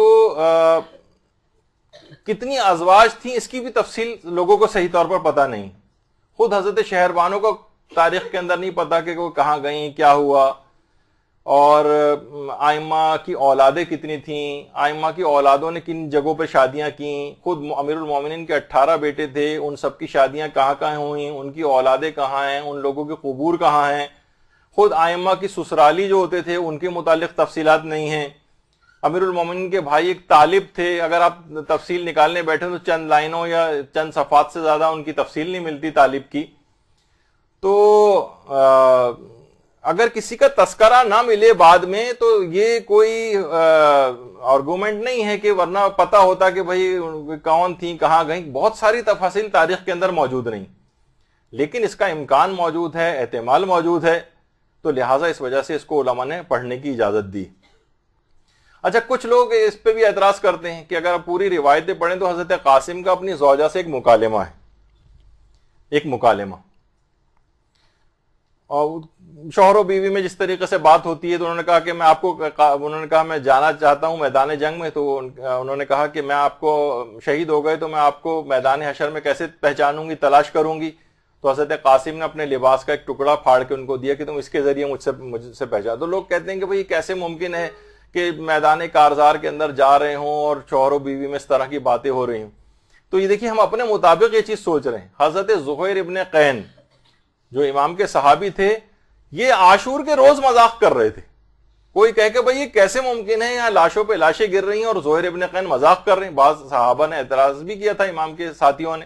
تو زہیر نے کہا تھا تم کو پتا ہے کہ میں ایک سنجیدہ شخص ہوں، لیکن آج یعنی گویا جنت کو اپنی آنکھوں سے دیکھ رہا ہوں، تو اب میں اس خوشی میں جو ہے وہ مذاق کر رہے ہیں. بلکہ ایک جملہ ہے، اب اس پہ بھی ایسے افراد کو جو یہ اعتراض کرتے ہیں کہ انہوں نے شوہر و بیوی نے اس قسم کی بات آپس میں جو کر رہے تھے تو یہ تو موقع اس قسم کی باتوں کا نہیں تھا. تو زہیر کی ان بات کو کیا کہیں گے، جو کتاب لحوف کے اندر جو معتبر ترین مقاتل میں سے کہ انہوں نے کہا کہ زہیر نے کہ ادھر میرے گردن پر تلوار چلے گی اور ادھر میرا حور عین کے ساتھ معانقہ ہوگا. ثم نعانق الحور العین، یعنی ادھر میری گردن پر تلوار چلے گی، ادھر. اب لوگ کوئی کہے کہ بھائی یہ کیا بات ہوئی، یہ کوئی موقع اس قسم کی باتیں کرنے کا ہے زہیر، کہ میدان کارزار ہیں، لاشوں پہ لاشیں جو ہے گر رہی ہیں اور اس میں جو ہے آپ اس قسم کی باتیں، حوروں کا تذکرہ، ان سے معانقہ کا تذکرہ کر رہے ہیں. تو لحوف جو کہ اوتھینٹک، تو اس قسم کے اعتراضات، اس بھونڈے قسم کے اعتراضات یہ جو ہے وہ نہیں کرنے چاہیے. پھر وہاب کلبی کی زوجہ کا اگر ہم مکالمہ پڑھیں، امام کے پاس گئی تھیں اور کیا کیا ان سے باتیں ہوئی تھیں وہ بھی اگر بیان کرنے بیٹھے. تو بہرحال دیکھیے بہت ساری ایسی چیزیں ہیں کہ روایات کا مرسل ہونا یا اس کا سند نہ ہونا یہ اس کے جھوٹا ہونے کی دلیل نہیں. یہ اس سے پہلے بھی بات آئی ہے. اور باقاعدہ اگر کوئی اعتراض کرے کہ بھئی یہ جو شیخ تریحی ہیں ان کی کتاب کے اندر تو مرسل روایتیں ہیں، تو آیت اللہ صادق روحانی نے اپنی کتاب کے اندر لکھا ہے کہ ٹھیک ہے ان کتابوں کے اندر مرسل روایتیں ہیں، لیکن اس سے ان کا اعتبار ساقط نہیں ہوتا ہے. لعدم اعتبار الاتصال السندی فی الاخبار التاریخیہ، کہتے ہیں کہ تاریخ کی جو باتیں ہیں اس کے اندر اتصال سند درکار نہیں ہوتا تاریخ کی باتوں. اور شیخ تریحی کی تو بہت جلیل القدر، بہت عظیم المرتبت شخصیت انہوں نے اس لحاظ سے قرار دیا ہے. تو اب یہ تو ہو گیا کہ بہت سارے علماء کے نزدیک ثابت نہیں ہے معتبر روایت سے عقد قاسم، لیکن اس پہ بھی آپ نے باتیں سنی. لیکن کتاب کا حوالہ دے کر اس عقد کو بیان کرنے کی اجازت ہے. نہیں پہلے نہیں بس کو چھوڑیے، ایک اور بات، کن علماء اور مراجع کے نزدیک عقد قاسم کو مجالس میں پڑھنے کی اجازت ہے؟ آیت اللہ خوئی، آیت اللہ خوئی سے بھی یہ بات پوچھی گئی ہے، اور اس کے اندر حضرت قاسم کے عقد کو حضرت سکینہ کے ساتھ یا سکینہ کے ساتھ جو ہے سوال یہ پوچھا گیا ہے ان سے. تو آقا خوئی نے کہا کہ 100% یقین کے طور پر تو اس کو نقل کرنے کی اجازت نہیں کہ 100% یہ عقد ہوا تھا، لیکن بے عنوان الحکایہ ان کتاب او شخص فلا باس بہ، لیکن اگر کسی کتاب کا حوالہ دے کر یا کسی عالم کا حوالہ دے کر اگر اس کو نقل کیا جائے تو اس میں کوئی حرج نہیں. یعنی وہ علماء کے جن کے نزدیک ثابت نہیں ہے وہ بھی اس بات کی اجازت دیتے ہیں کہ اس عقد کو پڑھا جا سکتا ہے. تو اس کو اتنا زیادہ جذباتی اس میں لے جا کر کہ گویا بہت بڑا کسی نے کوئی کام کر دیا ہو، بہت بڑا خلاف اسلام بات کر دی ہو، یہ علماء کے فتاوے کے خلاف ہے. اس کے بعد آیت اللہ شیخ جواد تبریزی سے یہ چیز پوچھی گئی تو انہوں نے جواب دیا کہ لا باس باقامت العزاء والبکاء علی القاسم علیہ السلام او علی الزواج، کوئی حرج نہیں ہے حضرت قاسم کے لیے، حتیٰ کہ ان کی شادی کے تذکرے کے اندر بھی کوئی حرج نہیں. البتہ اس کو حتمی طور پر نقل نہ کیا جائے بلکہ ایک احتمال کے طور پر نقل کیا جائے، یعنی 100% کہہ کے نقل نہ کیا جائے کہ واقعی یہ ہوا تھا، بلکہ کتاب کا نام دے کے، حوالہ دے کے، اور کوئی اس احتمال کے تحت اس کو نقل کر سکتا ہے۔ باقاعدہ جن کی صراط النجات کتاب ہے اس کے اندر شیخ جواد تبریزی کا فتویٰ۔ آیت اللہ بہجت سے پوچھا گیا کہ سند معتبر بہت سارے ایسے پڑھی جاتے ہیں اور تعزیہ خوانی یا شبیہ خوانی ہوتی ہے جس میں ایسے تاریخ بے سند جو روایتیں ہیں وہ اس میں کیا پڑھی جا سکتی ہیں، مثلا ازدواج حضرت قاسم۔ تو جواب دیا کہ اگر معلوم باشد کہ نقل از بعض تواریخ و روایت ہاست اشکال نہ دارد، یعنی اگر معلوم ہو کہ یہ روایت تاریخ کی کتابوں میں ہے اور روایت کی گئی ہے تو اس کو بیان کرنے میں کوئی حرج نہیں۔ تو اس میں اتنی زیادہ اس کو فساد کا ایک عنوان بنانا یہ صحیح نہیں۔ اور رہبر معظم باقاعدہ ان کی جو میں نے جو یہ اس پہ سے نکالا ہے من اجوبۃ الاستفتاء الفقیہ لولی الامر المسلمین السید قائد علی خامنئی، تو جو ان کی جو کتاب ہے میں نے تو ڈائریکٹ ویب سائٹ سے نکالی ہے۔ بہت سارے دیکھی چیزیں ایسی ہیں، ہو سکتا ہے کہ کچھ جب سے یہ فساد انگیزیاں اس میں شروع ہوئی ہیں تو بہت سارے چیزیں علماء نے فتاوے وغیرہ کتابوں میں سے یا ویب سائٹ پہ سے ہٹا دی ہیں جو لوگوں میں نا اختلاف کا باعث بنے۔ مجھے اب پتہ نہیں اوریجنل کتاب کے اندر اب بھی ہے یا نہیں، لیکن ویب سائٹ کے اوپر باقاعدہ جہاں پورا وہاں مسئلہ نمبر 669 رہبر معظم کا، ان سے سوال پوچھا گیا ہے، سوال نمبر 669، کہ محققین میں بہت ساری روایت میں اختلاف ہے، جیسے کہ حضرت قاسم کی شادی، حضرت لیلہ کا مادر علی اکبر کا واقع کربلا میں موجود ہونا، یا قافلے کا یوم اربعین کے روز کربلا کا پہنچنا اہل بیت کے قافلے کا، تو کیا خطبہ ان واقعات کو کتاب کا حوالہ دے کے پڑھ سکتے ہیں، مثلا کتاب مدینۃ المعاجز سید ہاشم بحرینی کی، اور کیا اس کو سننا جائز ہے، اور اگر یہ جھوٹ ہے تو ان کو حالت روزہ میں، رمضان میں حالت روزہ میں بیان کرنے سے روزہ باطل تو نہیں ہو جاتا ہے؟ دیکھیں کتنا واضح سوال پوچھا گیا۔ تو جواب انہوں نے دیا کہ اس قسم کی جو باتیں ہیں ان کو ذکر کرنے میں کتاب کا حوالہ جو آپ نے دیا سید ہاشم بحرینی کا، اس کتاب کا یا کسی بھی اور کتاب کا حوالہ دے کر نقل کرنے میں کوئی حرج نہیں، کوئی معنی نہیں ہے، اور اس سے روزے پر بھی کوئی فرق نہیں پڑتا ہے، اور لوگوں کے لیے اس کا سننا بھی جائز ہے، باقاعدہ مسئلہ نمبر 669 میں۔ تو اس لحاظ سے بھی کوئی اس کے اندر مسئلہ نہیں۔ اور آیت اللہ صادق روحانی نے بھی کہا کہ یہ اس کو ماننے میں کوئی حرج نہیں ہے کہ وصیت امام کو نافذ کرنے کے حوالے سے اس عقد کو تسلیم کر لیا جائے۔ اور آیت اللہ محسن الحکیم نے، اب تو اتنا وقت بھی نہیں رہا کہ میں اس کو پورے کو پڑھوں، انشاءاللہ مہندی والی جو ہماری گفتگو ہوگی اس کے اندر بھی آئے گا، تو اس کے اندر بھی آیت اللہ محسن الحکیم نے اس عقد کو پڑھنے کی اجازت دی کہ حضرت قاسم کے اس عقد کو اگر کوئی شخص مجالس میں پڑھنا چاہے تو اس میں کوئی حرج نہیں۔ اور آقا ابو الحسن شیرانی فرماتے ہیں کہ بنظر ما ہیچ علتی نہ دارت کے تزویج حضرت قاسم را انکار کو نہیں، کتاب دم السجوم جو کہ نفس المحموم کا ترجمہ ہے، اس میں کہہ رہے ہیں میری نگاہ میں کوئی عذر مانے نہیں ہے کہ میں حضرت قاسم کی تزویج کا انکار کروں۔ اچھا، اسی طریقے سے آیت اللہ سید محمد علی حائری طبسی، انہوں نے مقتل الحسین کے اندر لکھا ہے کہ روز عاشورہ میں جو واقعات ہوئے ہیں ان میں سے ایک واقعہ عروسی شہزادہ قاسم ابن حسن بھی، یعنی جو واقعہ پیش آیا ہے۔ اور ملا صالح مازندرانی وہ یہ کہتے ہیں کہ میں نے بھی جب کتب مقاتل کا مطالعہ کیا تو میں اس بات کو پسند کرتا ہوں کہ اس واقعے کو منتخب سے نقل کروں، اور گمان غالب یہ ہے کہ یہ واقعہ صحیح۔ تو علماء نے دیکھی اس کی اجازت دی، حتیٰ کہ وہ علماء جو جن کے نزدیک ثابت نہیں ہے وہ بھی حرام نہیں کہتے اس کو پڑھنا، زیادہ سے زیادہ یہ کہتے ہیں کہ بہتر ہے کہ نہ پڑھیں، حرام نہیں۔ جیسے کہ آیت اللہ ناصر مکارم شیرازی، انہوں نے اپنے فتوے میں لکھا ہے کہ اگرچہ یہ معتبر کتابوں کے اندر موجود نہیں ہے تو بہتر ہے کہ اس کو ترک کیا جائے، بہتر ہے۔ حرام پہلو، کیریکٹر اسیسینیشن، یہ وہ سب باتیں اس طرح کی کوئی بھی انہوں نے ناصر مکارم شیرازی نے اپنے فتوے کے اندر نہیں کی۔ تو اس لحاظ سے اس کے اندر بہت زیادہ جذباتی پن اس لحاظ سے لانے کی ضرورت نہیں ہے۔ اچھا، اب یہ جو کہا ہے کہ کیا لوگ اکثر خطبہ حضرات جو ہیں وہ یہ بیان کر رہے ہیں کہ اس روایت کو بیان کرنے میں قاسم کی کیریکٹر اسیسینیشن ہے. کیا معاذ اللہ کردار کشی ہے؟ یعنی کیا کسی غیر شرعی کام کی نسبت حضرت قاسم کی دے رہے ہیں ہم؟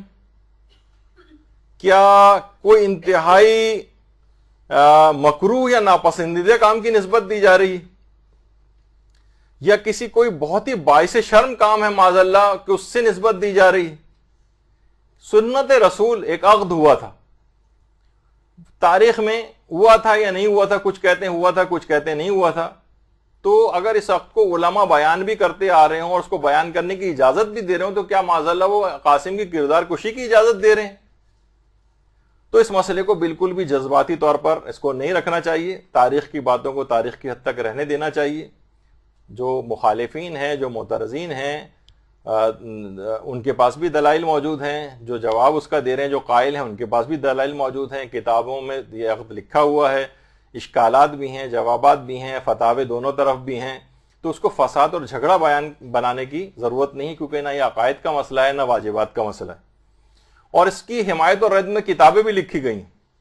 التقریر الحاسم لعرس القاسم، باقاعدہ اس کی رد میں کتاب لکھی گئی ہے. قول ثواب فی نفی عرس القاسم، اور اس کے علاوہ جو اس کی حمایت میں لکھی گئی ہیں کتابیں، البیان المبرہن فی عرس القاسم ابن حسن، اور آغا مرشی حائری جو شہرستانی کے نام سے مشہور تھے، انہوں نے کتاب لکھی الحجج القاطعہ فی اثبات وقوع عرس القاسم ابن حسن والرد علی التقریر الحاسم، یا دفع المغالطہ فی مسئلہ عرس القاسم ابن حسن بکربلا، دق الخشوم فی جواز قرأت عرس القاسم المظلوم، رد علی التقریر الحاسم، وغیرہ کتنی اس طرح کی کتابیں ہیں. اور باقاعدہ آقا بزرگ طہرانی نے اپنی کتاب الذریعہ کے اندر 17ویں جلد کے اندر اور کچھ اور جلدوں کے اندر بھی ان تمام کتابیں جو عروسی قاسم کے لیے حق میں لکھی گئی ہیں وہ ان کے بھی نام نقل کی ہیں، اور جو خلاف لکھی گئی ہیں ان کے بھی نام نقل کی ہیں، اور جو حمایت میں لکھی گئی ہیں ان کے نام جو ہیں وہ زیادہ ہیں، اگر 17ویں جلد میں یا اور جو جلدیں ہیں اس کے اندر بھی.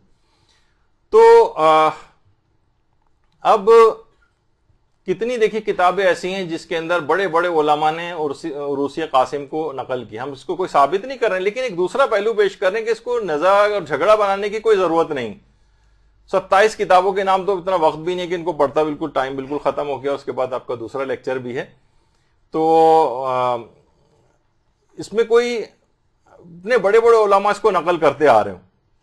اور اس میں آیت اللہ جواد تبریزی سے بھی یہ بات پوچھی گئی، انہوں نے اس کی اجازت دی ہے پڑھنے کی، البتہ یہ کہا ہے کہ 100% اس کو یقینی طور پر پیش نہ کیا جائے، ایک تاریخی عنوان سے جو ہے وہ پیش کیا جا سکتا ہے. اور انہوں نے ایک اور بھی اچھی بات لکھی کہ کیا آپ کے پاس کتنے ایسی چیزیں جو بالکل 100% واقعات ہیں، یقینی باتیں، وہ آپ پیش کریں. تو دونوں کے لحاظ سے باتیں ہیں اس کے اندر کہ اس کو انہوں نے اجازت بھی دی ہے پڑھنے کی، اور یہ کہا ہے کہ بہرحال جو یقینی باتیں ہیں، جو شبہات ہیں لوگوں کے، وہ بھی دور کرنے چاہیے. تو یقینی باتیں زیادہ پیش کریں بنسبت یہ کہ انسان مشکوک باتیں یا اس طرح کی باتوں کو جو ہے وہ پیش کرے. تو دونوں افراد کے لحاظ سے بات ہے کہ جب اتنا زیادہ سیریس مسئلہ ہے نہیں اور علماء نے بیان کرنے کی اجازت دی ہے، تو کوئی بیان کر رہا ہے تو اس میں جھگڑے اور فساد کی اور کیریکٹر اسیسینیشن اس طرح کی باتیں یہ نہیں کرنی چاہیے. اچھا ایک بات بس آخری، اور دیکھیے ایران میں اس موضوع پہ بہت کام ہو رہا ہے کہ جو واقعات کربلا کی جو روایات ہیں مقاتل کی، یہ اتنی زیادہ پیچیدہ گنجلک اور اختلاف والی ہیں کہ آغا سید محمد یزدی نجفی، ان کا ایک پورا ادارہ ہے جو اس کے اوپر انہوں نے بہت زیادہ کام کیا ہے واقعات کربلا کی جو روایات ہیں. اس میں انہوں نے کہا کہ بہت بہتر ہوگا اور ایک پروپوزل دیا ہے کہ روایات مقتل کی درجہ بندی کرنی چاہیے. روایات کی جلدی بس 1 منٹ میں اس کو بات کر دیتے ہیں کہ کچھ روایت صحیح اور قطعی کچھ روایت کو صحیح اور قطعی قرار دیا جائے، روایت صحیح و قطعی، اور دوسرا روایت مظنون، روایت مشکوک، روایت ضعیف، روایت موہوم اور روایت دروغ. یعنی صحیح اور قطعی وہ جو سند کے اعتبار سے بھی صحیح ہوں، قرائن کے اعتبار سے بھی صحیح ہوں، وہ صحیح روایات ہوں گی. مظنون وہ ہیں جو قرائن ان کی تائید میں ہیں لیکن یقین اور اطمینان کی حد تک نہیں کہ واقعی وہ چیز پیش آئی، انہیں روایت مظنون کہا جائے.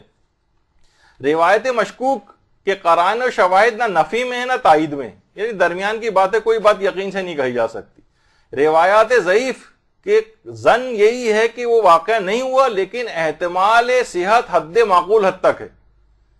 اور اس جو عقد قاسم کی جو روایت ہے اس کو انہوں نے کہا ہے روایت ضعیف ہے ایک اور مقام پر، یعنی اس کے قرائن ظنی تو موجود ہیں کہ شاید 10 محرم کے روز بہت مشکل ہے کہ واقعہ ہوا ہو، لیکن احتمال صحت در حد معقول است، یعنی بہت معقول حد تک اس کے صحیح ہونے کا امکان ہے.